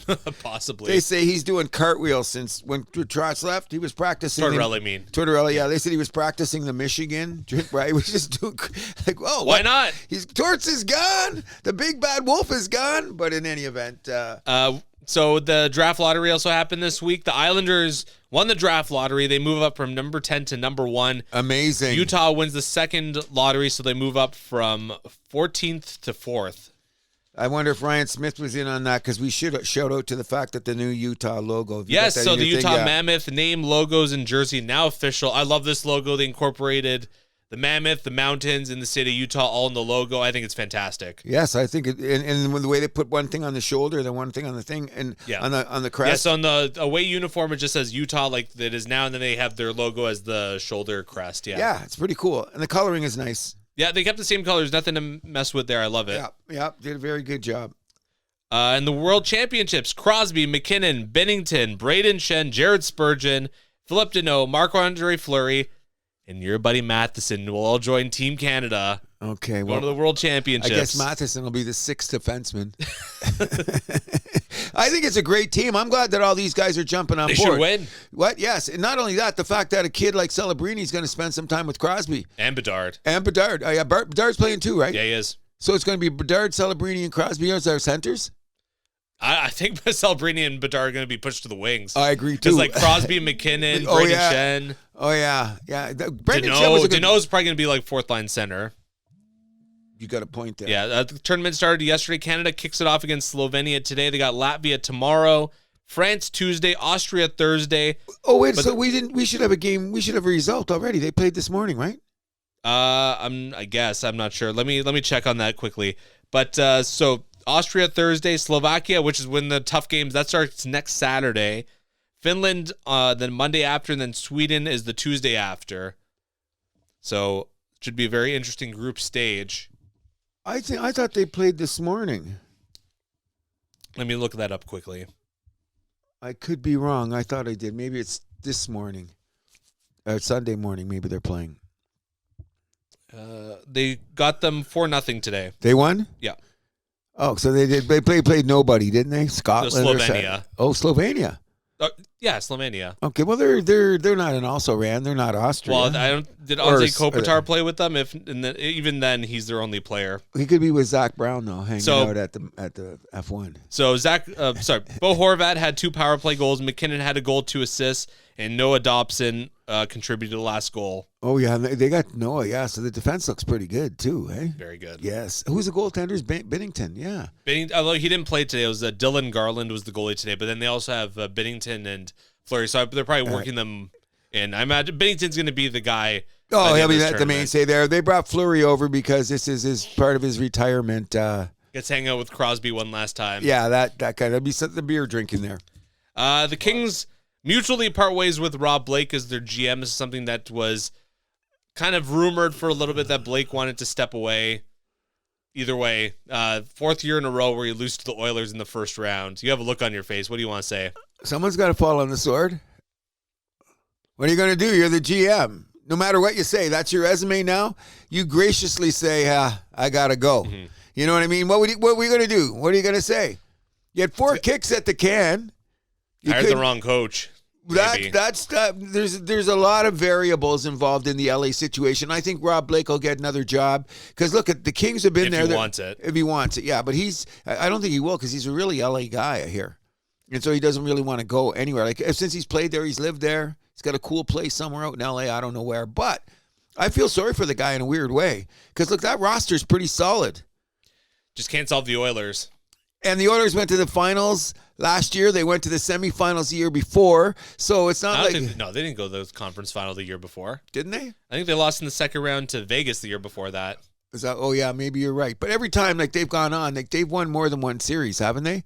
It doesn't matter. I just feel for Rob Blake. The Oilers, I think only last year was the first time they won more than one series. Really? Yeah. I can't remember. In any event. Before that, they've just lost in the second round after beating LA. But either way. I feel for Rob Blake because that lineup's going to do something. I mean, they got Doughty's a little long in the tooth, and Kopitar can't be a superstar forever. You're wondering if that window's kind of closed, given Kopitar and Doughty's age. Yep. Yeah, but they got some young guys that are playing pretty good. So. Yeah, but by the time they take their game to the next level, how are Kopitar and Doughty going to be? Right? That's retired. My point. Yeah, retired. There you go. One last note for the NHL: the Ducks hired Joel Quenneville as their head coach. Obviously, a little bit of a controversial move given his role or whatever in the 2010 Blackhawks scandal. Now, the NHL has obviously reinstated him for a reason. They say he has learned his lesson. They put out a statement where Quenneville said he wasn't quite aware of the situation back then. Either way, he's back in the league. Wah, wah, wah, wah. That's awful to say, Cruz. What? Why would you say that? I'm going to cut that out of the show. Okay, why? What was I just saying? Why would you make that noise? Because I'm saying it all sounds like bullshit. He's going to get the job back anyway. Doesn't the guy get a second chance? So all that verbiage, I didn't even look. When I seen the press conference, I turned it off.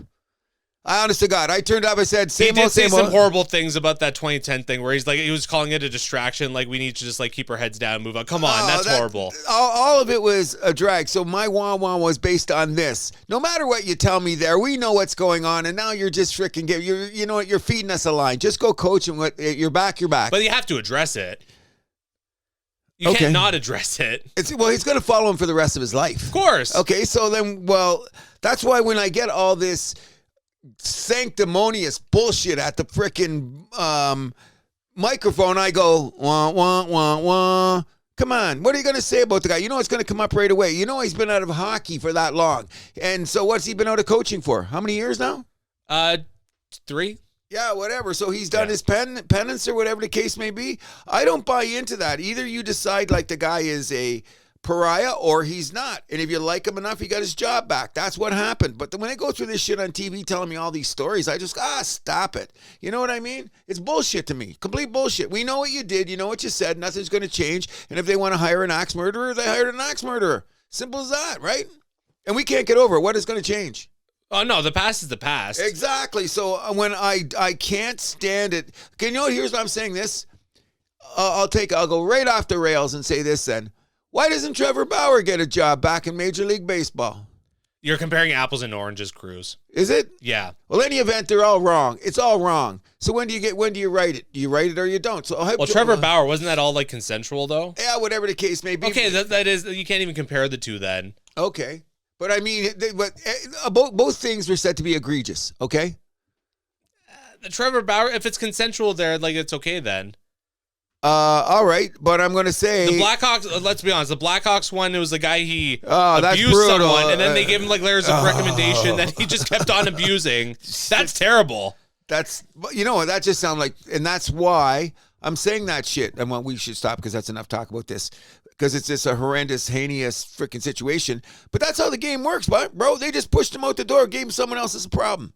You know what I mean? And let's take it one step further. This is why Izzo, on the basketball coach of the University of Michigan, he's always making the righteous statements because he's got to live with the fact that there was somebody in his environment in the sporting things that did horrendous things to gymnasts.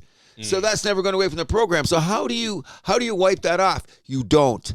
So let's not get sanctimonious about it. It's unfortunate. You have to address it. So you can't just do like your wah wah wah thing. Like that's so inappropriate. No, it's disgusting. It's disgusting. Why do they have to bring it up? You have to bring it up. People are upset about this, Cruz. I understand that. You can't just like gloss over like, pretend it didn't happen. No, that's ridiculous. Okay, so here's my point. When the press conference come on and I started hearing all that, I flicked the channel. So what? Because they're not going to feed me that shit. It's all over. It's been done with. It's a drag. You have to address it. You have to address it. Okay. You have to address it. Otherwise, you look like an even bigger idiot. Okay. You can't just like stick your head in the ground and pretend that shit didn't happen. No, and I'm not doing that. I'm just saying. It was a story that shook the hockey world. You have to address it. I thought it was horrible, in my humble opinion. Okay, so you have to address it. Okay. You have to address it. I flicked the channel. Am I wrong for that? Am I wrong? You can do whatever you want. I'm just saying you have to address it. If you're saying, hold on. If you want to say that you don't want them to address it, I mean, I don't know what to say. You're lost then. Okay. My point is, they bring it up. This guy's going to say a whole bunch of prefabricated bullshit. Am I going to sit there and listen to it? Why would you say it's bullshit? Because we know it was wrong. That's why you're saying that people got to address it, because we want to know. My name is Cruz. I'm not a TMZ guy. I'm thinking the story's fucking horrible. I don't want to hear it anymore. You hired the guy. The game is over. Just because you don't want to hear it anymore doesn't mean like it doesn't happen. It didn't happen and it doesn't need to be addressed. That's your problem. I'm sorry. Okay. I just get... Maybe it is a personal thing, because one of the things that I think in life is that really that's why I'm going to end up by the time I'm 75 living up on a hill with 2 dogs, is because we beat the shit out of this stuff that's wrong. We know it's wrong. We know it's not there, but you hired the guy. You hired him. So now we got the dog and pony show. How many times in my lifetime have I seen this guy where let's bring him back from the dead? Wait till John Gruden gets a job. I don't know about that. Okay, but you know what I mean? It all comes around. So maybe I'm jaded. You're right. Maybe I'm jaded now. Maybe I'm just so jaded because I did get the Hall of Fame hater qualification. So maybe I am just jaded, and I'll think about that, what you said about it. But honest to God, when I watched the press conference and I heard Joel Quenneville start talking, I think I put the music on or I changed the channel. As soon as that whole line of questioning came up, I went, okay, next. Well, maybe it's not for you. No, maybe it's not. And what about the poor guy that lived through this? He was apparently consulted, Kyle Beach. Okay. So what happens when Joel Quenneville gets Coach of the Year? I'm not going to go that far. Okay, whatever the case. This is what I'm saying is wrong with our world. We got to mix up with the way we, in my personal. So I'm jaded. I will say this is a personal Cruz thing. Why are you talking about mix up? Me. I'm saying Okay. I'm saying I'm personally that because, like I said, I'm going to stand by the fact that I flicked the channel. Okay, I don't get why you're proud of that. Okay, one more time. One more time. We know what happened. I hated what happened. It's a horrible stain on hockey. Get these guys out of here. It's so bad. You said some of the things that he did, including giving a guy promotion to go somewhere else to keep doing this bullshit. That's insane. I don't remember if that was him specifically, but I'm saying like organizationally from the Blackhawks. Okay, I'm with you. So now you fire these guys' asses because you guys fucked up. That's bullshit. We all know it, okay? We wait a big period of time. He's a good coach. We bring him back. So now that we're here, we're going to address it.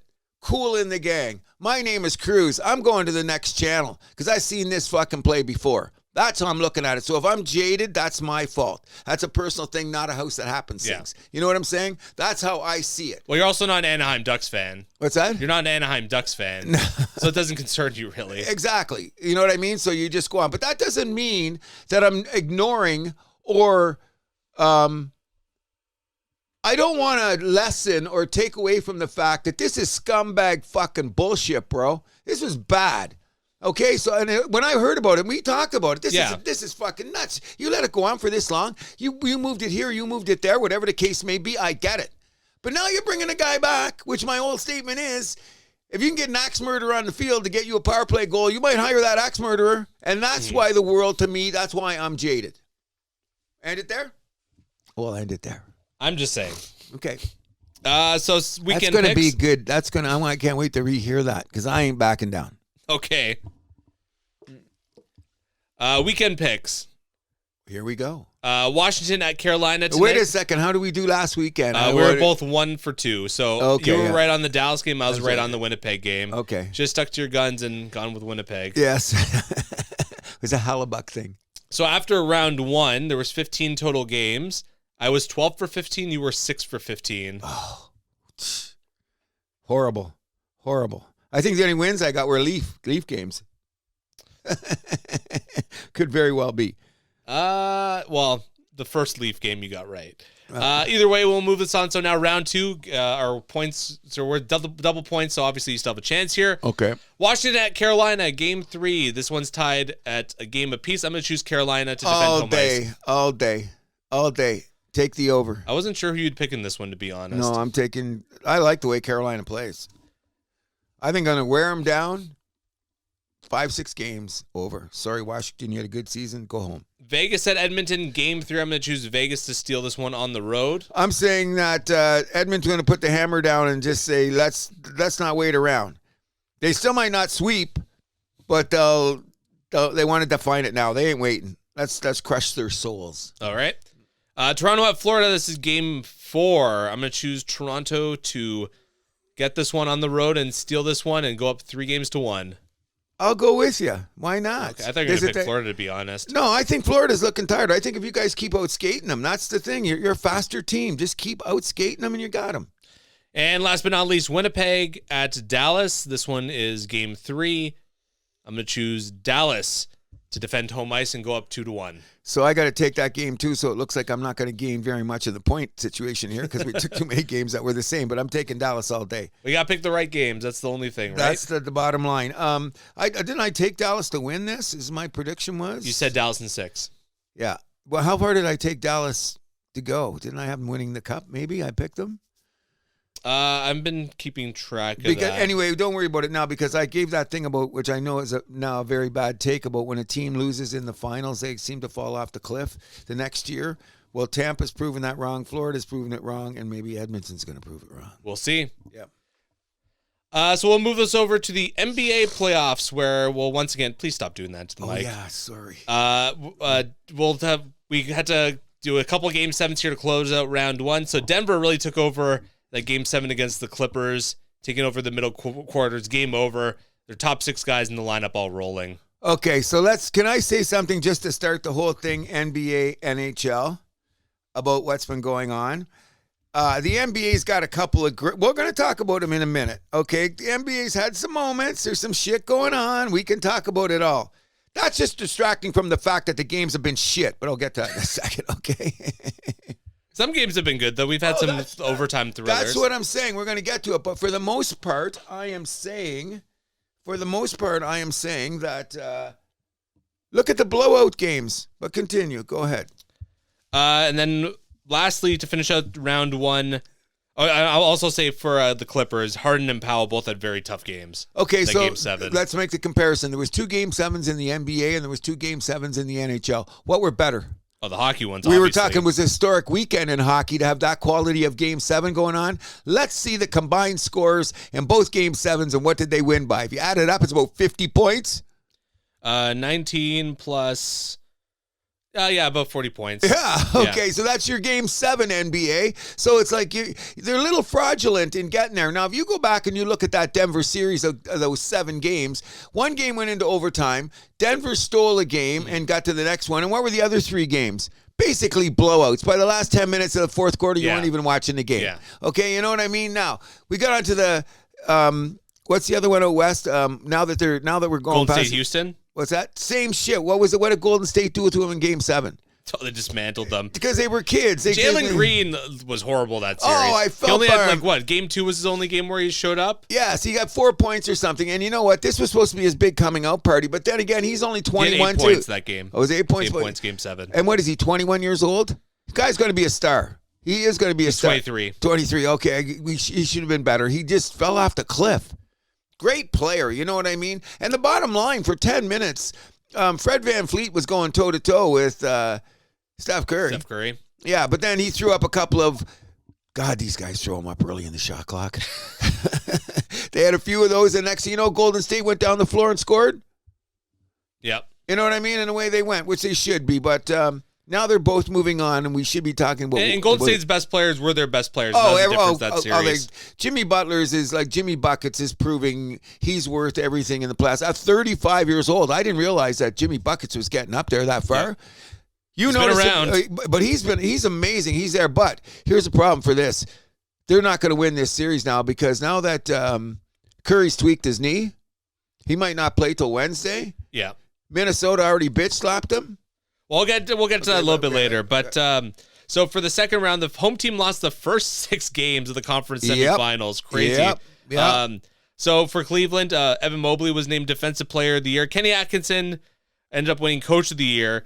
And to reward him, they blow the first 2 home games, including a 14-point lead going into the fourth, and 7 points with under a minute left to go of Game 2. And one of the greatest collapses I've ever seen. I couldn't believe it. I watched it. I had to rewound it twice just to see exactly how stupid these guys are. Like Cleveland just gave that. That's the prevent defense at its worst. They sat back and go, "This is not going to happen." Oh yes, it was a classic choke job. Every bad mistake in the book to close out a game. Steal? Missed rebounds, turnover on an inbound play, offensive foul. Yes. Everything that you do once a game was compounded in 1 minute. Yeah. Over a period of a game, those mistakes, you did them in 1 minute. And they collapsed. However, one of the issues you got to look at, and I think it was back, didn't he play again last night? Because I didn't see all the game. I got it on tape. I'm going to take a look at it, see what went on. It's the fact that Mobley and Garland did not play in the first 2 games. But that's no excuse for the fact that you had those leads. You're in your house.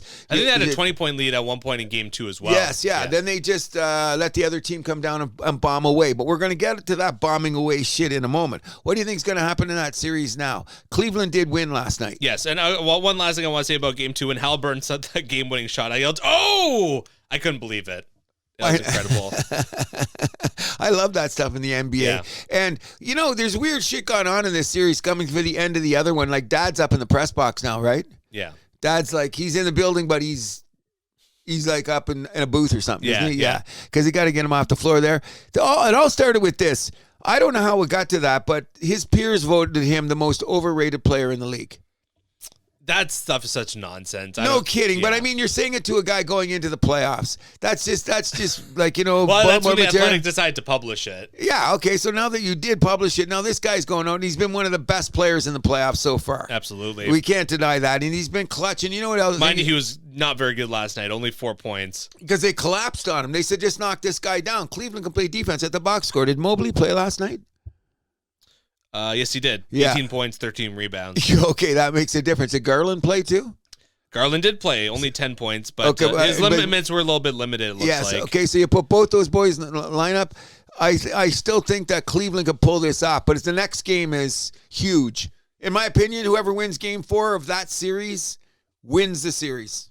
I'll say it Whoever now. wins Game 4? Whoever wins Game 4 wins the series. That'll be my take on it. Mitchell was very big last night, too. 43 points, 9 rebounds, 5 assists. Okay, so you know what's going to happen? I'm telling you Plus right 35. the teams with the biggest in the middle are going to win. It's going to be old-style basketball. They didn't have all that middle. Jared Allen got in a little bit of foul trouble. The other guy they had in Cleveland wasn't as good. Indiana took advantage of that, won the second game, whatever. Okay? Now that they got those guys back, they got Mobley and Jared Allen in the middle. Who's going to stop them? It's going to be tough. You're damn right it is. And like I say, but Game 4 is going to be it because sometimes, this is the thing about Indiana, they're a no D team. Yeah. They're no D team. They're going to come down. They're going to fly. They're going to shoot. They're going to run. They're going to try to run you right off the floor. Now, it would be dismissive of us not to give the respect to the ex-Raptor out there making some big shots at the right time. And Siakam's played good, and Miles Turner. Yep. Those guys have been beasts out there too. So it's not like Indiana's going to be pushed over. It's just that Cleveland's a better team, and they didn't have everybody there. They should be. Yeah. We'll see. Game 4. I'll tell you, if they win that, they could run the table and beat them 2 more times and go home. So Boston versus New York. Peyton Pritchard was named 6th man of the year for the Boston Celtics. Boston blows back-to-back 20-point leads at home for Game 1, Game 2. Tatum not looking himself, but is the Knicks' workload going to backfire on them? Because the only guy that's not being played into the ground is Towns on that team, basically. Okay, so here's my take on this. First of all, they all went out and smoked some weed and had beers last night because Jaylen Brown spoke 2 up. nights ago. Yeah, whatever. Okay, now because they're playing tonight, aren't they? Or actually, 3 nights ago. It was on Wednesday. Yeah, Game 3 is tonight. Okay, so what's going to happen, in my opinion? I think Boston wins the next 4 in a row. Whoa. I mean, they have been road warriors these playoffs last couple of years. They're going to break their hearts in Game 6, just like Jordan did in the 90s in Game 6 when the Knicks went up 2-0 against the Bulls. And they were already doing the parade. And then Jordan freaking killed him with that mid-range jumper and waved to the crowd, and it was over. Because I'm going to tell you this. These Boston guys, and you know, why am I even being pro-Boston? Because I hate the Celtics. But I kind of got a liking for Tatum, but not last couple games. Did you see the outrageous amount of misses on this team? Yes. They should be embarrassed for that alone. Not only that, my biggest pet peeve is taking these shots with 18, 19 seconds left on the shot clock. What do you hear Jaylen Brown said at the freaking press conference? Maybe we could go outside and pull up once in a while. No, we're going to throw it back to the three-point line and keep on bombing? They missed 45 in a game, didn't they? Well, Game 2, they were 10 for 40. And Game 1... they missed 45 threes Game 1. 45. 15 for 60, which is insane. There is no plan B for this team. But they can go inside. That's what they're saying. They don't want to. They never will. Then they're idiots. They got Porzingis. They got Tatum. They got that the guy from where? Albania, Lithuania, you know, that white guy with the mustache? What's his name? Oh, yeah. They got that guy. They got other big guy. They got 4 guys that are all taller than everybody else. Did we get sound from somewhere? Yeah, where's that coming from? Yeah, that's weird. Either way, we'll keep moving on. That was bizarre. Yes. But so Boston, you're saying not to worry, Celtics fans. What they're going to do is they're going to play defense, and the coaches just got to tell them, quit throwing threes. You missed 45 threes. They're not going to. They're doubling down on it. Then they're not going to win doing that because what happens is a fast break. Then you don't think they're winning then? I think that they're going to go up 20 this time and play defense and get smarter because it's the tortoise in the hare. And like they said, if you give Brunson the last 2 minutes, anything can happen. The guy's been spectacular in the last 2 minutes, even though they're beating the shit out of the guy. You know what I mean? Yeah. But his what do you say? All the guys with him, like Anobi, Cat, Mitchell Robinson, Miles Bridges. Those guys they're not giving up. Like they're coming back and they're shooting hard. But it always seems like the Celtics, even when they were winning the 20 points, they had a couple turnovers. They forced turnovers, went right down, fired up the 3 and clanged them. New York come right down to score in a layup. I'm watching this going, this is ridiculous. I'm not even a coach. Are those guys that egotistical that they think they're going to bomb their way through this series? Come on, look at the talent on the team. I say they can win 4 straight. I think Jaylen Brown is even if they keep playing this style. I think Jaylen Brown's going to say no. He's got a little bit more say after that press conference. He probably walked in the room and said, "Hey guys, but apparently in their player meeting yesterday, or the day before, they doubled down. They're like, we're going to keep playing this way, and all the players agreed." Well, then you know what? Maybe percentages will get them, and they'll only miss 20 or they'll only miss 30 because if they make the other 15. That's 45 points, and away they go. Game over, right? We'll see. I'm not feeling optimistic about the Celtics, though. I hate the Celtics anyway. If they lose, it's okay. But then you got to turn on the TV, and if you hear that, the race baiter, he's losing his mind because it's the New York Knicks fan, yeah. And all the New York Knicks fans are just losing their shit wherever you go. The McEnroes, the Spike Lees, and you know what? It's kind of cool because those guys have been there on all those shitty moments. Chris Rock's out losing his mind, but those guys have been there for every shitty New York Knick moment. So when they get the glory, let them. We've seen them for years. We see them sitting there. Yeah. All those freaking horrible Knick losses, they were there. So now that they're getting their flowers, let them go. I like when those celebrities are all out there losing their minds. They're fans. Yep. They're fans, right? So we'll take this over to the Western Conference. Oklahoma City Thunder versus the Denver Nuggets. Sam Presti of OKC won Executive of the Year. And to reward him, the Nuggets steal game one off a strong second half, a heroic 42-22-6 game by Jokic, stealing that one. Thunder were incredibly efficient, though, in game two, especially Shai Gilgeous-Alexander really was the big factor there, them tying up that series. But last night, game three, the Nuggets come back to win this one in overtime, 113-104. All of a sudden, the shooting was horrible again. Look at Shai's numbers. Let me see. Look at the numbers. Look at the shooting percentage on OKC. You can't win like that. They're going to win this series, but they were horrible last night. They're coming down the stretch. They couldn't make a shot. They should have put Denver away. What did they shoot, 36% or less? 38%. 38%. You don't win playoff basketball games shooting under 40%. They were terrible. And their D was good. They just missed shots. What was Shea? 3 for 16 on fucking threes or whatever? His shooting percentage. And who else? Dort was horrible. The only guys that were there were their big men. Shea was 7 for 22. Yeah. Dort was 1 for 6. He fouled out. Yes. Holmgren, 7 for 19. Another bad night for him. Yep.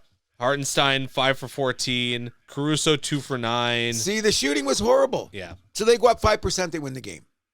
I expect them to be better. I still expect them to beat Denver. But Denver ain't going down without a fight, bro. No, they're up 2-1, and the next game's at home. Jokic is proving that he should be the one running the show. He is. Didn't you hear his new position? Yeah. Coach, general manager, and head of player operations. Yes. Instantly. And he's going to the microphone, too, and talking and telling people shit, eh? This is the new Joker. Isn't he a great player, though? Yeah, he is. And you know what? It would be like, I want OKC to win because of Shea and the Canadian factor with Dort and all that, and their young franchise to go. But in a weird kind of way, if Denver wins, I won't feel bad, first of all, because it might get Westbrook closer to a ring. But when you have a player of this greatness, you got 2 of them now. Giannis has only got 1.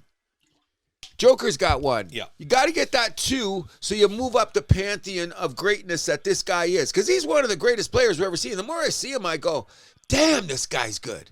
Like, he's unbelievable. Look, he takes over the whole freaking game.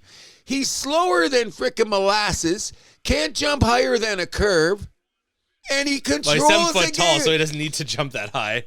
He controls the game at times at both ends of the floor, grabbing the rebounds, making the passes, going into the paint. Because you notice one thing, and I said about Denver earlier in the year, when they start missing threes, they don't give a fuck. They go inside and they win. Look at them, because they can. But you know what? So can OKC. They got those 2 big sticks there. You know? Well, so why can't they do anything else? Because they think they can shoot their way out of it. That's what I'm saying. The teams that are going to be big in the middle are going to go places, which brings us to the other series, Minnesota Golden State, right? So the Warriors managed to get that game 1 win with Curry exiting just 12 minutes into that one. He had 13 points. But Minnesota comes back to win game 2 at home rather convincingly, 117-93. And you know what they're going to do, and this is why they beat the Lakers. What they've got to learn is they got to stop shooting the threes, go in the middle. They got Naz Reid, they got Julius Randle, and they got Rudy Gobert, who's been grabbing boards and actually putting them back in and getting some points. Because what did he score last night? He scored over his season average, didn't he? Sorry, who'd you say it? Rudy Gobert. What did he get last night? 15? He had only 5 points last game. Oh, I thought he got only 5 last game. What did Julius Randle get? Randle had a big game, 24, 7, and 11. Yeah, so they like once they get inside, like they're bigger, stronger, faster. So, and who does... And Golden State doesn't have Curry. And they don't have Curry. So if they don't bring him back quick, they're going to go down in a hole. It'll be another one. Get to Game 4. The winner of Game 4 will win the series. What is it at now? 1-1 they play tonight. So, Game 3 is tonight, and then Game 4 is Monday. And so Curry likely won't be back until Game 5, they're saying, at the best. So it looks like Minnesota could win the next 2 games. So they're up 3-1. They should win the next two. Yeah, so it's going to be 3-1. Goodbye, Golden State. That's what they say. They got to play the games first. We'll see. Nah, they're done. And Jimmy Buckets, you should get your money. You proved that you were great. The whole 9 yards. Now, we do talk about this. Let's really quickly talk about this for a minute. What is your impression of the playoffs in the NBA so far? Hit or miss. There's been some great moments. There has been some moments that I just go my whole beef all year. This is the NBA's time to shine, and they've had moments and comebacks. Like no 20-point lead is freaking over anymore because teams could come back, so you get that into it. But people forget about the games when it's all sloppy and shitty, and like when you watched OKC last night. You know what I mean? How many times they were just terrible? Or like, how can you call a great game when a team misses 45 fucking threes? You're telling me this is quality entertainment? Stop it. Come on, that's what I'm saying. So it's a little bit fraudulent for me. Yeah, it increases the drama when you get to the end because you want that last 2 minutes to get every eyes on the thing. But what did it take us to get there? A bag of shit rolling downhill, getting our hands dirty, and then we got the Jalen Brunson thing at the end? Or like OKC, firing them up at the end and still clanging, trying to catch the win and losing in overtime? Because sometimes when you get there, the game's shit. You know what I mean? It's been a shitty game with end drama. It's like a bad movie with a great chase scene. You know what I mean? Well, you can always just watch the chase scene in that case. I guess that's what we're doing in some games. Because if you look at all the scores, I don't care what anyone says, and I'm going to stay on this bandwagon. I don't care what anyone says.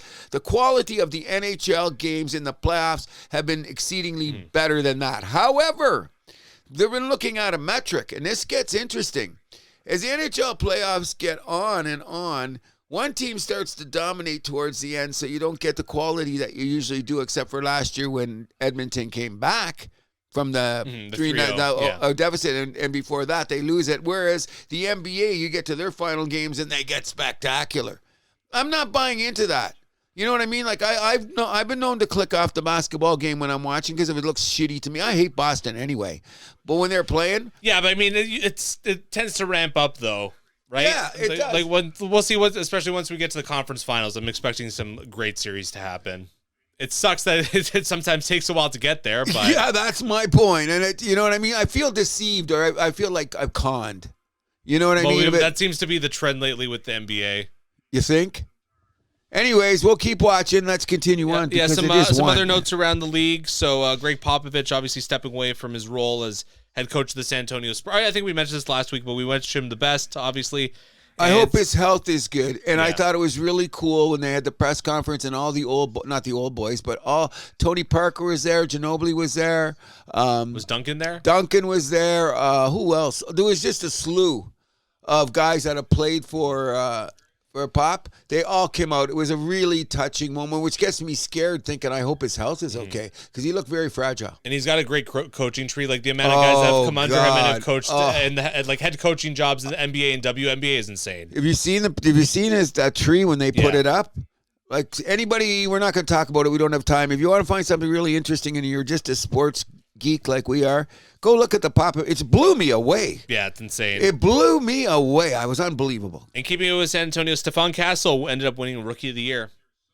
Good call. Yeah. Kid's going to be there. And so when Giannis goes to San Antonio next year, they're automatically contenders. I thought he was going to the Lakers. Nah, he going to San Antonio. He don't want to play with those guys. He's not an LA guy. But you imagine that lineup real quick. They got Wemby, the Greek Freak, De'Aaron Fox, Rookie of the Year, top 6 pick in the draft. Looking good for San Antonio in the future. Only if the Greek guy goes there. We will see. Yeah. Either way, I mean. Yeah. We'll move this over to Major League Baseball, where the Blue Jays coughed up a 3-game set in Los Angeles or Anaheim, I guess, against the Angels. Blowing those first 2 games were very winnable. This should have been a sweep, but they ended up just taking Game 3 on Thursday. Bloody. However, they did come back and win last night.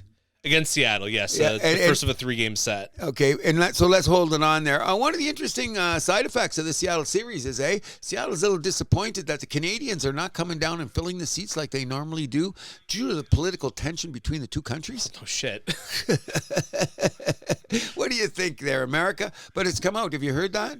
It's gone down. Tourism in general to the States has been way down. Oh, way down. Like I said, some people say in some instances it's 40%. Wow. Yes, it's something. Air Canada's crying the blues because they're losing money on flights, right? All the money that they had. Well, Air Canada should clean up their shit as well. But I'm not. My heart bleeds purple piss for those guys, so it doesn't matter. Just saying this is that the Blue Jays are starting to scare me. Yeah.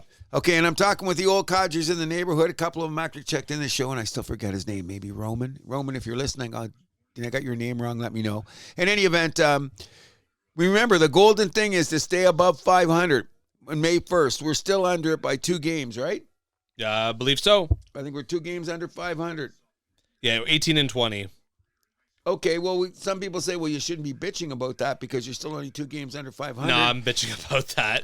The American League sucks. We should be way better. Oh, National League is showing they're the better league this year by far. That's getting to a point. That's the Dodger effect there, basically. The Dodgers are spending everyone there is like, oh, shit, we need to clean up our act. Well, we'll get to that in a minute because when you look at Arizona, they're just going, oh, my God. Look, if you're Arizona, like... yeah, that's got to suck if you're the Diamondbacks. But the bottom line is the Jays now, we got Seattle, and now we're coming home against a couple of lesser teams. Isn't our schedule getting a little bit better here? Because that rough up until this time was going to be, we knew all the games that they were playing, right? Yeah, so we have... we got Detroit coming to town. That's going to be tough. Tampa Bay coming to town, Detroit coming to town, the Padres coming to town. Ooh. Then we go into Tampa, into Texas... And we got the Athletics at home to finish up the month. So not that easy. Okay, you got a point there. But the bottom line is this. I'm going to get on my old bandwagon again. And now I'm only going to ask for 2%. Is that what I asked for before I asked for 3%, right? Way. Can we keep 2%, bro? 2%? Just 2%. Where's this 2% coming from? I'm searching. I called up the leprechaun. He's coming in on the unicorn any day now. He said it's coming. Why can't this team freaking hit? Because we don't have guys that can hit. Simple as that. Is Santander warming up, maybe? Maybe. I mean, Vlad's numbers are actually starting to round into form. Springer's still like one of the best hitters in our lineup. He's been tremendous. Sankey's coming on. Everybody else is hit and miss. Is it time to move on from Bo? No, but Bo's got empty calories. That's the story of Bo, though. Bad defense and empty calories at the bat. He's always going down 0-2. Loves to swing. Shouldn't someone be teaching him some plate discipline? Like, hey, take a ball once in a while. Get some walks. He's hitting 300. What are you going to say to him? He was hitting 300. What's he hitting now? He's hitting 282. He doesn't walk much, and he doesn't slug. Okay, but here's the real problem. And he's got bad defense. 282 that's really bad for him because that means the last few games he's been sucking because when they started the week, he was hitting over 300 the start of the week. And now it's the end of the week, he's 282, so he must be on a bit of a slump here. But every time I look up, he's 1 for 4, 1 for 5. And like you said, he's been up at key at-bats and done nothing. So you think he's getting no money? We're shipping him out of town? What are we going to do? We'll be worse off. I'm raising well, maybe not. So what are we going to give him? Because he's trying to strike me as just like an average major leaguer.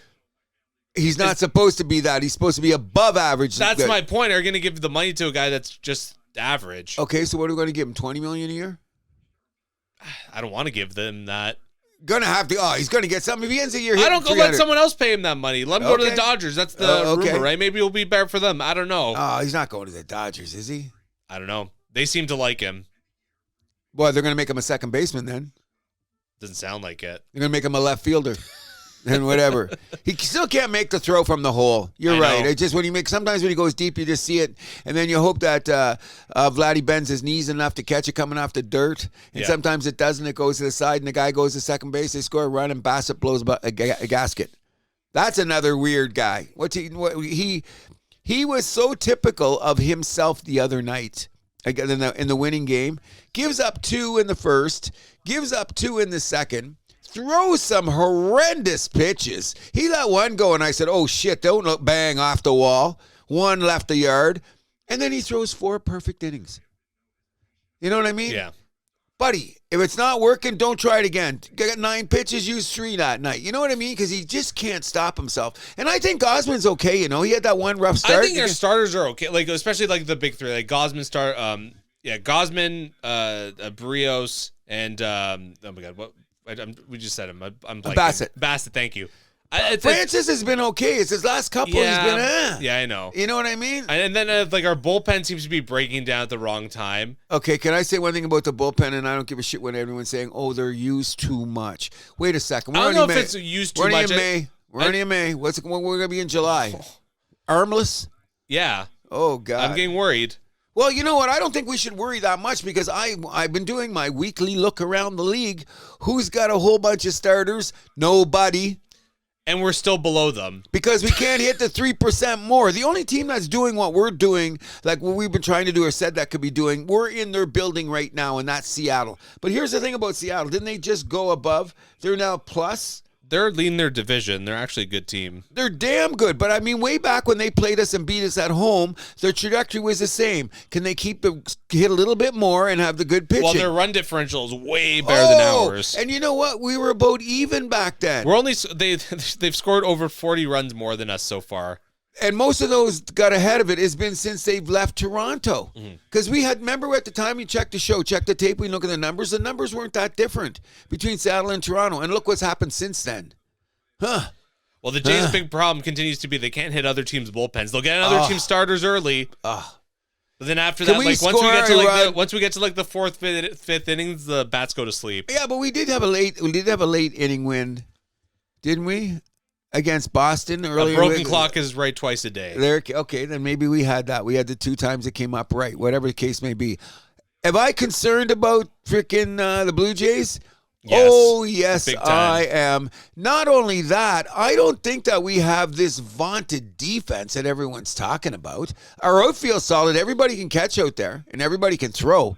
But I'm a little worried about our infield at times. Clement's our best defensively. Third baseman, yeah. But what's his name? I think his bat's going to come around. That plays third, too, and he plays all over the place. Barger? His bat's going to come around. He's a hardcore. He's just trying too hard right now. But I see him hitting 260 by the end of the season. I don't know. What's he hitting now? 179?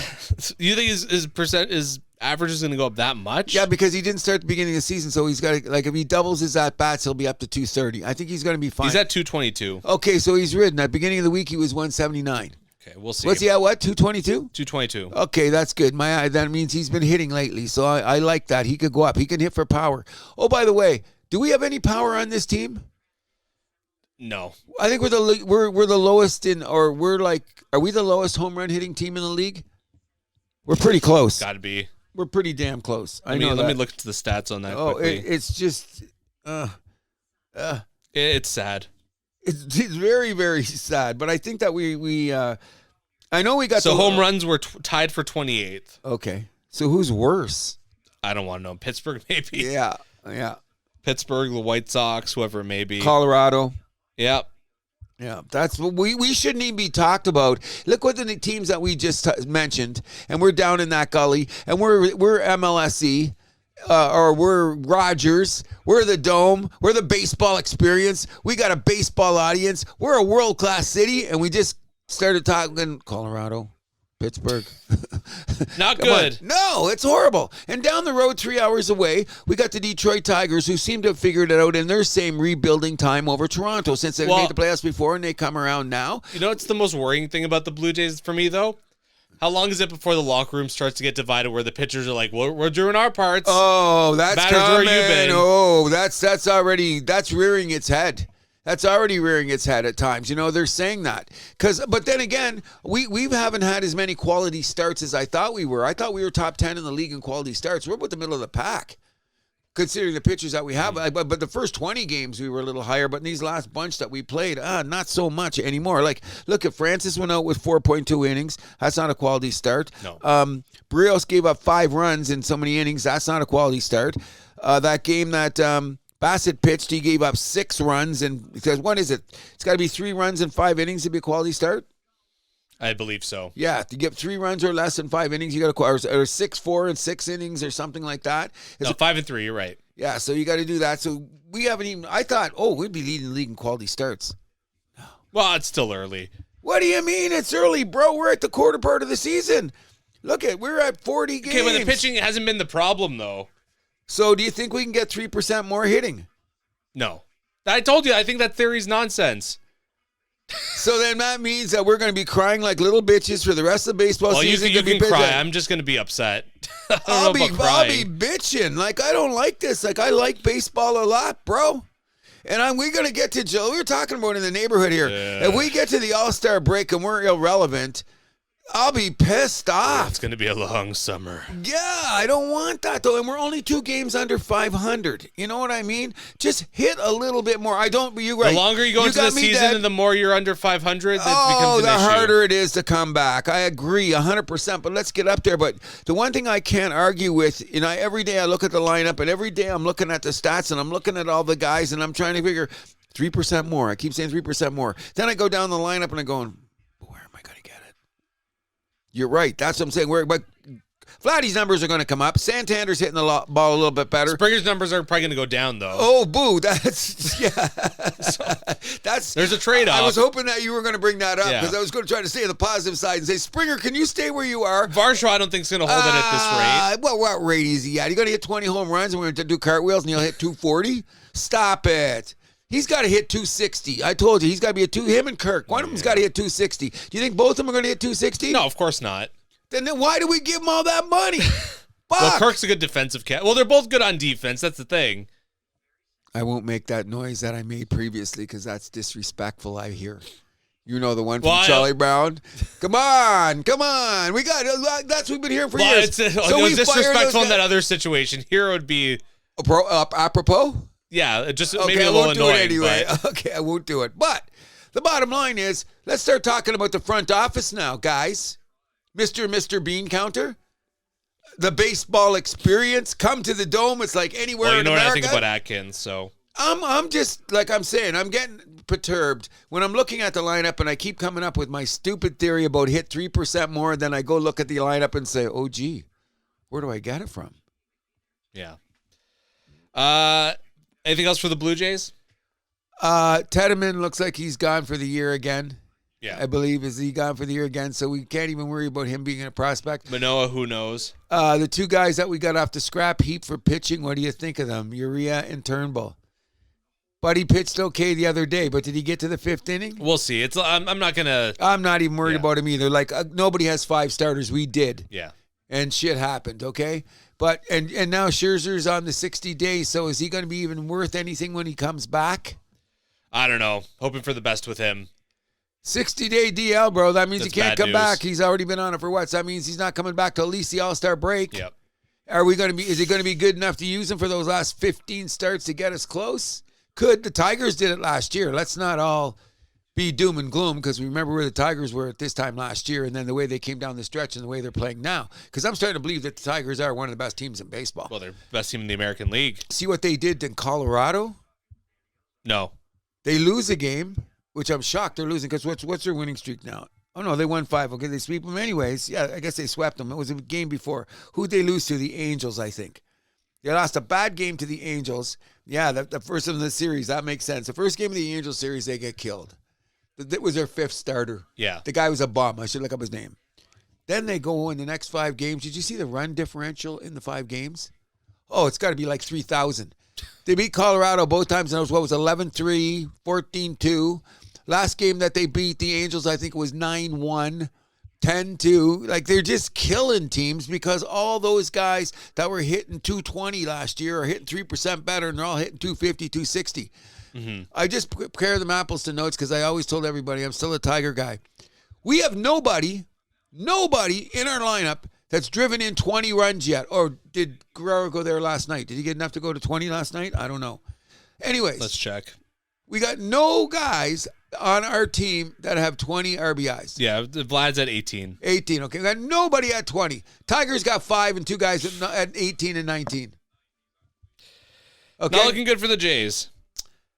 Los Angeles Dodgers, because they are the marquee team in the league, 4 guys pushing 30 RBIs. Okay. Let's go around the league. New York Mets, 3 guys over 20, couple guys with Vladdy numbers. Okay. Keep going around the league. Now Seattle is the only one, except they got that couple guys that are hitting nothing, but they're big home run hitters. Like one of them, that Raleigh guy, the DH. I think he's tied for the league in home runs. Yeah. Okay, but what's he hitting? 220. Still, you take it. Because you take the OPS and you take the power, which we need. Raleigh's he's hitting 248. Oh, so he's come up with a 930 OPS. So you love that. Oh, yeah, that's the part you love. But his batting average was way down, so he's been hitting even hotter lately. And his on base is tremendous though, so he's getting walks still. Yeah. So he's really come along. But he's hitting 240 now. Yeah, 248. Wow. So he hits 250. That's bonus for them with the type of guy that he is. But Seattle's got a couple of guys like Crawford seems to be coming back now. His bat's coming back, and they got a couple prospects that are hitting. But that's all they got to do, bro. Just hit that little bit more, Toronto Blue Jays, and we can have something. But we won't. One last thing for baseball. Freddie Freeman became the 101st player in MLB history to 350 home runs. Yep. What is he now? How many guys? 101. Oh, he's 101. To hit 350. Wow, there's only 100 guys? That just tells you how long it is to do that, right? How hard it is. And how hard it is. He got 350? 350 home runs. He'll get 400 in his career, I think. I think so. He'll make it. I like Automatic it. Hall of Fame. Oh, yeah. He'll be in there. Him and Mookie both are like pretty well Hall of Fame candidates already. Oh, I know right? Tani. Oh, yeah, I know Tani. Yeah, he's going to be getting there too. So 3 guys playing in that lineup. Yeah, whatever it is. In any event, one of the things I have noticed before we leave baseball is I'm going to track it closely, and I'm thinking about, upon further review, going to take a look at it. I'm going to start ranting about the starting pitchers again because it's really amping up now because what happened is the hitting is starting to catch up to the pitching. Because there was not enough arms, and guys' arms are falling off already, and everybody's just getting hits. Like, look at the Tigers. Like, no matter you look at that, you just beat a team in their house. Now, it was Colorado. It is light air. Yeah. But look at the last 2 games against Los Angeles, against the Angels. 9-1, 13, whatever. Whoo! And you're seeing some big scores out there. Even when Philadelphia plays like Atlanta and they're playing each other, what's the final score of the games? 7-6. Yeah, pretty high scoring. 6-1. Yeah, because no one's got any pitching. Once you get to your 4th or 5th starters, everybody's on their own. So please, Toronto Blue Jays, help us get some hits. Okay, next. So we will move this on to our soccer report, where Toronto FC will play DC United at home today. So good TFC. In England, Chelsea topped Liverpool 3-1 last week. Liverpool had 65% possession, but only 2 shots on goal. So a big one for Chelsea to stay in Champions League contention. Huge. Arsenal is in Liverpool today to clinch a Champions League spot. So we'll be keeping our What's that? Who's got to clinch their spot? Liverpool's already clinched their spot. Arsenal. But then they'll clinch their spot, right? If Arsenal beats Liverpool in Liverpool tomorrow, then they'll be in. But they got enough games that they're going to probably get in anyway, right? They still want to do it as early as possible, right? Oh, of course. Liverpool is not going to let them. Nah, you don't know. They just let Chelsea win in their house. Point well taken. So they're my bandwagon the final 3 seeds for Champions League, Manchester City, Newcastle, and Chelsea are in control, but Nottingham Forest just 2 points back at Chelsea. Aston Villa 3 points back at Chelsea for those final Champions League spots. So this one's going to come right down to the end. Didn't Aston Villa have a big win this week? Who they play? Who did they? I wish my phone worked like that. You know I have Google, right? What? You have Google. Yeah, I do, but it never seems to punch you when I do that. Aston Villa beat Fulham. Oh, so it wasn't that big of a game. Okay. Well, I mean, Fulham's still a good team. Like, they're like 10th place. Oh. So moving it over to Italy, Atalanta plays Roma. Roma has been surging up the table a little bit here. Napoli and Inter still scrapping for the Serie A title. 3 games left to go. Inter's back by only 3 points. Atalanta and Juventus in control of those Champions League spots, but Roma is tied on points with Juventus, so a win here today would be huge to get them into that final Champions League spot. Milan plays Bologna in the Coppa Italia final in Rome on Wednesday. That's at 3 p.m. Okay. In Spain, Barcelona hosts Real Madrid for El Clasico. With 4 games left to go, Barcelona leads Madrid by 4 points, and Madrid has the easier schedule in the final 3 games, so this could be the championship decider right here. Barcelona's going to crush them because they're pissed. Doesn't always work like that. I know, but I got a funny feeling they're going to be pissed. They're going to just murder them. You know, no resting, no load management, no nothing. Just bring out the guns and just freaking kill them. Yeah, that one's going to be tomorrow morning at 10:15 a.m. Okay. Moving it over to Germany, Dortmund will go into Leverkusen to try and sneak into those final Champions League spots with 2 games left to go. As we look at the table here, Leverkusen basically has their spot wrapped up. Frankfurt and Freiburg in control. Dortmund needs to hope in a prayer here. They are 4 points back of Freiburg, although Freiburg has played an extra game. So Dortmund's still hanging on by a thread. God bless them. God bless them. Moving over to France. Would it be huge for them if they became a Champions League team, Dartmouth? If they were in Champions League? Yeah. They were in it this year. That's right, yeah. So they've been in the finals a bunch of times. Really? Yeah. Okay. So Marseille and Monaco are in control of those final 2 Champions League spots, but Nice, Lille, Strasbourg only 1 point back of Monaco for 3rd place, so that's the one's going to come down right to the wire. 2 games left to go there. But, of course, the big news, Champions League goes leg 2 of the semifinals this week. Inter stunned Barcelona, winning 4-3 after extra time, 7-6 on aggregate to advance to the final. Barcelona overcame a 2-0 deficit with goals in the 54th and 60th minutes. Captain Rafinha scored in the 87th minute, but Acerbi tied the game in the 93rd minute. Barcelona fans crying foul about the game running on a little bit long there. I mean, only 3rd minute of injury time, though. I don't. When I heard that argument, I dismissed that because I'm never going to get like. That's just salty fans. Yeah, but not only that, but when they say the injury time, I'm always guessing at it anyway. So I'm thinking that's because I think of the gamblers. Now it seems to be it's still. I don't even care if they say 7 minutes. Okay, I'll accept it. If they say 8 minutes, I'll accept it because I don't.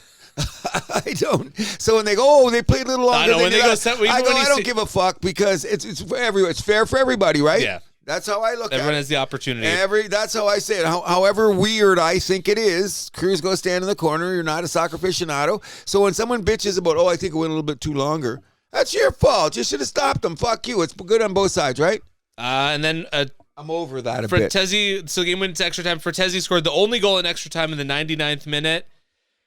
Sorry, too bad, so sad. Barcelona, go home. Yes, and that's a shocker a bit. You know what I mean? I told you this was going to be the side that the winner comes from, though, so I'm not too surprised that Inter won. Yeah, well, they were good. They earned their way there, but it was, by the way, that was a great game. There was some great goals, and we were talking about before we came on a couple of huge saves. That was like high-end quality for when you're getting to the end of the championship league. Very, very, actually, the 2 games both were solid entertainment, especially if you're a big soccer guy. That's absolutely. You know what I mean? Then the other game, the other side of the bracket, PSG successfully beats Arsenal 2-1, 3-1 on aggregate there. Arsenal with 55% of the possession and 19 shots, but only 4 on goal. Yep. And they never had the lead in any of these 2 games here. So go home, Arsenal. Both Barcelona and Arsenal fans still proclaiming that they were the best in Europe, but you both couldn't make it to the final. You can crow all you want. You're on the sidelines. So this sets up a historic final. Inter versus PSG, Italy versus France. That'll be May 31st, so that's a Saturday, 3 p.m. in Munich. That's going to be a whole bunch of fun, isn't it? PSG, their first Champions League final in history. And after you dogged them all this time, they finally got there.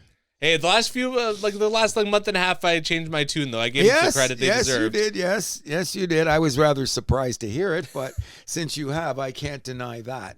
Okay? Also in the Europa League, it's going to be an all-England final. That's going to be Manchester United versus Tottenham. And then Chelsea also going into the UEFA Conference League final. So very English-heavy in those 2 and 3 tiered European League. The Limeys will be happy. For now. Yeah, they will be happy. Anything else for soccer? Not really, except that can the Toronto FC give us some wins too? Give the city some happiness? DC's in town today, so give us a win. Always hope when it's a new game in town. Mm-hmm. Either way, we'll move this back to hockey, but women's hockey as Toronto Scepters and the Montreal Victoire enter the PWHL playoffs. Toronto Scepters logo now at center ice of Coca-Cola Coliseum since they are the only team left there. Toronto Marlies, of course, out of the playoffs. Yep. I think that's kind of neat, don't you? I think it's awesome. Yeah, I think it's neat too. Montreal, of course, had their pick we mentioned last week of between Ottawa and Minnesota. They ended up going with Ottawa, leaving Toronto with the defending champions who took Toronto in the first round last year. Yep.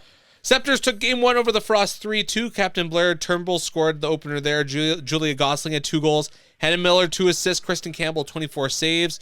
However, the Frost stole game 2, 5-3. Lee Steckland with 2 goals and an assist. Was in on all Minnesota goals there in the second period. Basically, that was the win right there. Yep. Marie-Philippe Poulin scored for Montreal, but they lost game 1, 3-2 to Ottawa. Now, Toronto game 3 is in Minnesota. Toronto game 3 is in Minnesota tomorrow, and Montreal, Ottawa game 2, that'll be Montreal tomorrow as well. Montreal's got to win that. Oh, of course. They got to win that. To going down 2-0 both your home games, like, sorry. No, you're not there. But you know what I really like, though, and I was talking about earlier in the year how it's going to go. We get the playoffs. The pace of the games have been good. Yeah. I actually watched Minnesota have that assault against Toronto. A couple of goals that were questionable, bro. Couple, you seen them? Yeah. Yeah, a couple of goals were questionable. But the pace of the game. Tremendous. I'm all about the pace of the game. The pace of the game was great, one way or another. But they'll win tomorrow. Come on, let's get there. I think they'll get it. They're going to get there. They're going to get there. But anyway, people, if it's on your screen, flick it on. It's some good hockey. The quality of hockey. I was very surprised Montreal lost, though. Yeah, me too. But you know what the problem is? They can't score. Besides their captain, they don't have many snipers. Score. And they skate well. They do everything but score. Yeah. So Toronto, like I said, they'll play Game 3 tomorrow. Game 4, if necessary, or I guess the Game 4 that basically is confirmed now, that'll be on Wednesday. And then Game 5, if necessary, do or die Game 5, that'll be next Saturday.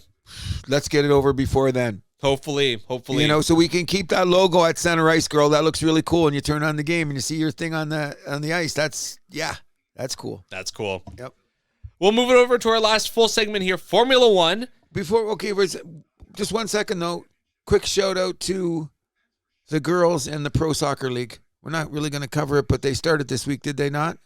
A couple weeks ago, we mentioned it. Yeah, okay, because I heard they're on there. We're not forgetting. We're not going to do much reporting on, but we're hoping for you.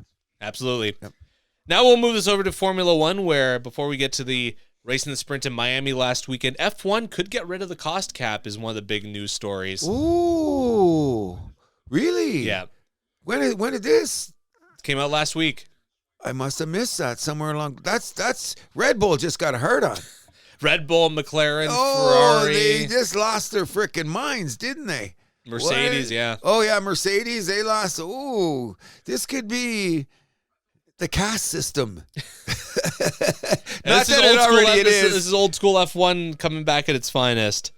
I kind of like it myself. If it comes to fruition. Yeah, I mean, the cost cap, it just seems to muddy the water a little bit here. Yes. Guys are looking for ways to cheat it anyways. Yes. There's a whole thing about Red Bull and the catering a couple years ago, all this nonsense. Just, I don't know.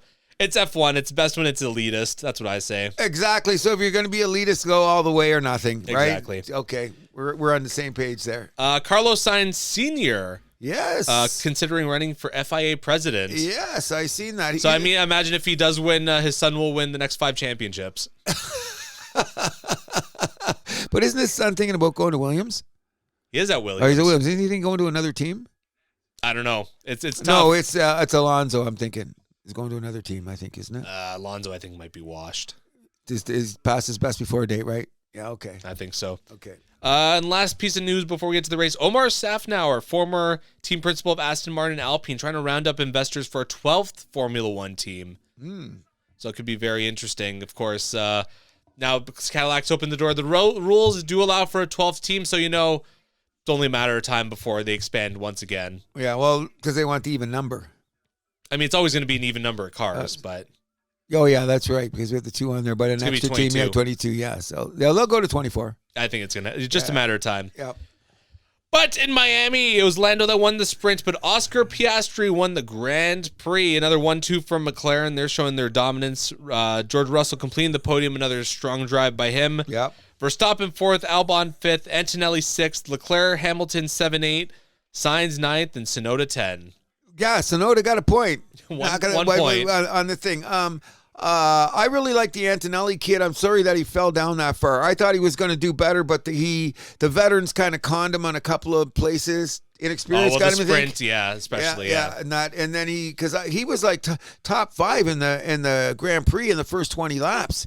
He was in there, and then all of a sudden, when you fall back, like you say, it's harder to. You still finished 6th place. It was amazing. Bad. Yeah. Oh, yeah. He's undoubtedly. I'm very fascinated with the guys I've articulated on more than one occasion. But I thought he was going to get a little bit higher. His car was running hot. Mm-hmm. It was good, but it is tough to pass in certain places, and then there's certain places that you're never going to pass. So it's just the way it goes. Red Bull's got to tie their shoes because Max does not have the car. He won the pole, though, right? Yeah, he won the pole because this is only the second time that they didn't go pole place winner, wasn't it? I thought Oscar. Or did Oscar have it? Anyways, the only thing about it that I'm starting to say is, when is Zach Brown going to tell us who's the number 1 driver on McLaren. They're both number one drivers. Then why don't they say it then? Because they went, I don't know. It's a weird politic. It's a weird drama. It's a little added extra to go in that get people to talking about the game. But Lando Norris was supposed to be the man. When we started this season, he was the guy, right? Well, I mean, Piastri was no pushover. Let's be real. They won 3 in a row. Oscar's won 3 in a row. It's the first time McLaren's won 3 years in a row since what? 2000 and what? Or 1990 something? 20 years. It's over 20 years since they've probably made 2007 maybe, or it was no? 2007. Okay, it's with it was something like 20 years, but it's been a long time since they've showed this much dominance on the F1 circuit. Yeah, it's Close insane. to 20 years. Yeah. No, Verstappen was on pole. You're correct. Yeah, he was on, but he didn't have the pace. No, Red Bull didn't have the pace. No, they didn't have the pace at all. Like, and it was sad to see him trying to hold out there, but he couldn't. The guys are just going by him. He's going on. What Remember, if he falls back from third place, he's allowed to leave. That's true, but he's not there. He's still in third now. Only by a couple points. He ain't staying, bro. Okay, well, we're gonna see what's happening. But this new no cap money could change things. Yeah, but it's gonna change things for the other big teams too. Okay, point well taken. We're gonna, it's gonna really be. He can go to a team where the principal isn't an egomaniac. Okay, but can they also that mean he could become Kopitar, bring a friend along like Kopitar too? Everyone can bring a friend in F1. I'm just saying this, like Tom Cruise, you always see him hanging around the McLaren garage once in a while. So. There you go. You know what it is? Is this Zach Brown guy is just the funniest now. They should just give him just something there, and so he can just say stupid stuff that don't make sense. Because he says a lot of stuff that don't make. They ask him direct questions, he don't give direct answers. Yeah. But he's so. What do you know what I like about him? You can just the happiness oozing out of the man because he's in this position is like you can feel it coming out of the TV set. Yeah. So that's like a character. I love characters. He's one of them. I'm glad he's Kopitar's buddy. Okay. But this is huge for McLaren. But I'm still waiting for. Number one says they're doing something with their brakes. There was a rumor that they're playing around with their brakes differently. But they didn't catch them. I don't know how this F1 works, but they got something. Did you hear about that this week? Something about that. Yeah, and I go, well, another thing I didn't understand. What? Brakes are brakes, aren't they? Oh, no, not when you use them this way. Okay, let me get back to the drawing board. Because I want to hear shit like that. I'm confused. Like brake bias and... Yeah, something like that. And I was confused. As soon as I heard it, I go, okay, back to algebra. Here we go again. Another problem I can't solve. I don't know the fuck they're even talking about, but... When this wing change comes in a couple races, I'm very interested in that. Yeah, just 2 more races under these regulations, I guess. Yeah, and that's you know what? That just I don't know why it intrigues me or blows my mind. It's just weird, bro. Well, McLaren, their strength right now is on the straights, and with that, the wings coming into play here, that they're going to lose that mini DRS. They're going to lose that big advantage on the straights. So. I don't know. F1 is full of history where like teams are running away within the first half and then the big not collapse. so much in that. Yeah, I've heard that. I'm not too. saying it's going to happen, but I mean history has shown their that this pace has been happened, amazing this year. They've been the most consistent. Yeah, come on, yeah. That's why they're 1 and 2. They're doing something right. You know what I mean? Mercedes is screaming, and so is Ferrari, but they're not quite there yet. Yeah. So we'll see. So looking into F1, a few big news, both with Alpine. So they dropped James Doohan. He will be, or Jack Doohan rather, for Colapinto. So Colapinto will have at least the next 5 races. I think he's going to stick around, though. He's much faster than Doohan. Too bad, so sad. Doohan just didn't have it. He smacked up some cars, too. Yeah, he did. Colapinto's done that, too, but at least he's faster. Okay. But they said the writing was on the wall. I mean, the writing was on the wall since day one. Yeah, that's what they were saying. And they fired another team principal, Alpine. Flavio Briatore will take over the position. Are we going to get Crashgate 2.0? You never know. Here we come. I mean, maybe if Doohan was still around, there'd be a better case for that. Then we'd have some high quality entertainment on that factor. Yeah. But so Pierre Gasly and Colapinto now the 2 drivers for Alpine. That should be pretty exciting, despite the car being junk. Been on wheels, basically. Junk. Yeah. Junk. Yep. And I feel sorry for Gasly because I like him. I love we're Gasly fans too. We're fans of the house of the guy. Just something about the guy I like, but maybe he'll get a jump to another car. He'll go to Red Bull when Max goes to Mercedes. I don't think he's going back to Red Bull. No, I don't think so either. No, they're going to take Russell. I've told you. Oh, right. That's you're right. That's not a bad thing either. So this weekend, no race, but next weekend we'll get the start of a triple header. So we're in Imola next weekend. The weekend after that, Monaco, which is the last one where you could use the flexi wings, and then after that, the new Rules come into play in Spain in the Barcelona Grand Prix. There you go. Then they went back to Europe. That's weird. They're in North America. That's why they take the break, because they're going back to Europe, right? Yeah. And then they'll take a little break because they got Montreal in June, right? Yes. Yeah, Although so they're going to move Montreal earlier in the calendar, I think next season it's going to be closer to Miami, which is going to be a cold race, which is going to be very interesting. Of course. But, especially the weather's like now. Exactly. Yeah. Exactly. So we'll move this off F1 to our trivia. Oh, just before I have a brain fart. What was I going to bring up? Oh, we should, before we go, I think next week is the PGA, which is one of the majors. Is it next week? You can check your calendar really quick there, just right at the PGA Championship. Okay. I believe it is next weekend. If I am correct. Okay. Okay, is the PGA Championship next weekend? Is it on the schedule? Does it say? No, it is. Oh yeah, PGA Championship, Quail Hollow. Quail Hollow is next week, right? Yeah. Then I think sometime this week we should take the time to pick 4 golfers. Like, I don't want to put you on the spot right now because that's putting you on the spot. But I think that we should go, because I'll have my 4 ready. I've got already in mind who I'm going to be taking for this tournament. I know like a draft system, or like we just pick any drafting would be fun. Maybe we could do that on there. But we'll wait for the U.S. Open to do a draft, because I want you to have the opportunity, because I know I've been following golf, so I golf very closely, so I don't think it's really fair to do a draft right now. However, this will give you the opportunity, and we will post it. Who you think you pick 4 guys, and I'll pick 4 guys. Sounds good. And we should do a draft system. We really should, because we're both going to pick this guy or that guy. We'll talk about it before that, but we will have it on the air somewhere in the house that happens. Our PGA picks before the tournament starts next Thursday. Absolutely. A couple more things, a couple of news, or really just one news story that came in. Stuart Skinner will be starting Game 3 for Edmonton tonight. Calvin Pickard is out day-to-day with an undisclosed injury. Oh, the tide has turned. Maybe Skinner will come back with his shoes a little tighter because he lost his job. But he's been a huge cheerleader for Pickard. I love that. You lost your job to this guy, and you're his biggest cheerleader. Amazing. Yep. Amazing. So we'll move this on to our trivia question, once again provided by Steven. Yes, thank you very much, Steven. And we're going to move because it is getting close to 2 o'clock. The Carolina Hurricanes are tied for 3rd all-time for the most consecutive postseasons, with the series win with 7. What 2 teams are ahead of them?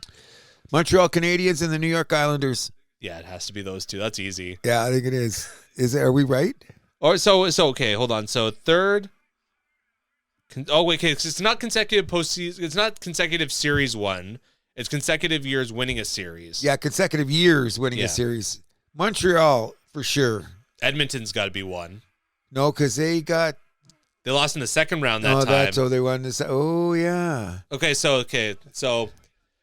83, they were in the final. 84, 85, 86, 87, 88. 89, they lost in the first round. 82, did they win in the first round, or did they... Montreal would be 73, 74, 75, 76, 77, 78, 79.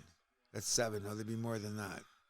Because maybe it's in Montreal, I think it's got 9. They didn't lose in the first round any of those years? No, but they missed the playoffs one year. So it doesn't count. Then they wouldn't even be in a stretch. When did they miss the playoffs? 69, 70. So they'd be 71, 72, 73, 74, 75, 76, 77, 78, 79. Yeah. 80 they lost in the first round. 80 they lost in the first round. Yeah. So that could be, yeah. Because they weren't in the playoffs. They missed the playoffs in 1970. 171. Oh, maybe. Islanders are there too. I was going to say Colorado, but they lost in the first round a couple times. Me too. And I think that one year, it might be the Islanders too, is because I think Toronto beat the Islanders in the first round in one of those years. That was quarterfinal, so that was second round. Oh, so it was the second round, then I'll say the Islanders. Although, was that a year? Because, at that time, I think the first seed had a bye, so maybe the Islanders didn't even play that preliminary round. This is a tough question. To see. I'm going to go with Montreal and Edmonton. Oh, it could also be St. Louis. St. Louis Blues are up there because when they came into the league, they won 67, 68, 69, 70, 71. They played against Boston because of famous Bobby Orr goal. 70, yeah. 70, so that's 4. Then they were in the playoffs afterwards, but they kept winning, but they didn't go as far. St. Louis is my sleeper pick. Will be my alternate. But I'm going to stick with Edmonton and Montreal. Ooh. St. Louis has just got my attention there, just for some reason. Chicago had a nice run. They lost a couple series in the first round. Yeah. That 1 year they lost two. They lost the first round along the way. A couple years. That because 11-12 they lost first round. So 2011. And Tampa lost in the first round along the way. In the first round a couple times. So everybody else seems to have that one loss in there no matter what. Montreal, I think, Montreal makes a lot of sense. Toronto had a good run back in the day. I was thinking them too. But I think because it was only 2 series, is that they probably I want lost to say, one but even like there was like I was looking at their history recently. Like there was a couple years where like in between they missed the playoffs and like, yes, so that kind of cuts them out because I think they won the Stanley Cup and then missed the playoffs in '69, didn't they? 67 or 68, 69? Then they missed the playoffs next year. Yeah, there's something like that. So, but even then, 65, 66, they lost in the first round anyway. Okay, when they won in '67 though, was that the first year of expansion? The last year before expansion. Oh yeah, last year before expansion is last time they won the Stanley Cup. Yeah, okay. Yeah.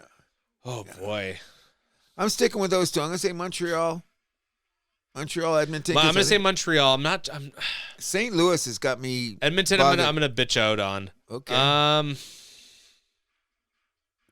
It's got to be the Islanders then, but I say the Islanders lost in the first round. I got a feeling. Maybe not. Give me a second. Because you got to figure they had the 4 in a row. And the Islanders like 76, 77, 78, 79, 80, 81, 82, 83, 84.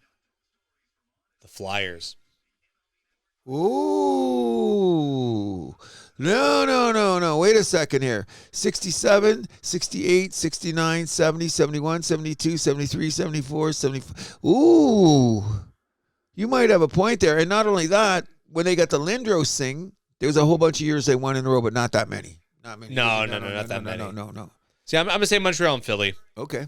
You? I'm saying Montreal and Edmonton with St. Louis. St. Louis as my sleeper. So Montreal, Edmonton? Yep. Okay.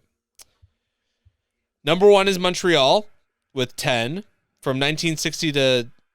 Okay, so 1951 to 60 and 84 to 93. Oh, 84 to 93, really? So they did get kicked somewhere in the 70s. Okay. And then number 2 was the Philadelphia Flyers with 9 from 1973 to 1981. And actually tied with Carolina is the Islanders with 7. Oh, I forgot about Carolina because they just brought it up with Brendamore. Yeah. We should have known that he just tied the record with the Islanders. The Islanders were 3rd, eh? Yeah, tied with 3rd. For 7, right? Yeah. And I think the Oilers were 6, so they're probably like one below. Right. So what was Montreal with the most? 9? 10. Then 10. They've done it twice. Yeah, twice, eh? Wow. Habs, baby. Habs. That's all there is to it. Steven, thank you again for the great trivia questions. You're doing an amazing job. Yes, thank you. What is this event you were looking forward to most this week? For me, obviously, it's Toronto, Florida, Game 4 tomorrow night. I'm looking forward to one of the games I'm looking forward to tomorrow is I want to see the Celtics and the Knicks. Oh. With everybody coming for Game 3, I want to see that because I'm really of the belief that I think the Celtics can run the table on them. But I want to see if I'm going to be slapped for thinking about it by what happens at the Gardens because you know the Gardens is going to be rocking. The game's tomorrow or is it tonight? Tonight. Tonight, right? The Gardens is going to be, Madison Square Gardens is going to be Madison Square Garden on a Saturday night in New York City. Crime rate will be down. Everybody be home watching the game. Didn't you ever hear that about New York? No. When they're in the playoffs and things are like really, really big, like the Yankees or the Rangers or something like that, some areas in the city, the crime rate goes down for those hours. Well, there we go. Sports is a good thing. It Yes, can bring it good is. things to the world. You know what I mean? Anything else you'd like to say? That is just about it.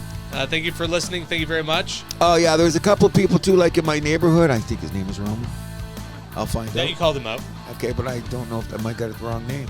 Like, comment, subscribe if you haven't already. Thank you very much. It helps us a lot. And our producer has been amazing. Great jobs on the promos. We got more coming. Keep your eyes open. And once again, we can't say thank you enough for listening. Hi, my name is Andrew Milani. Hi, my name is Cruz. And what do? We keep the vibe alive. Do you have a question? We'll answer it on the air. Send it to thehousethathappens@gmail.com. You can find us on Podbean, Spotify, YouTube, Amazon Music, iHeart Radio, Player FM, Podchaser, Boomplay, and SoundCloud. You can follow us on Facebook, Instagram, and TikTok at The House That Happens, and on X at House Happens.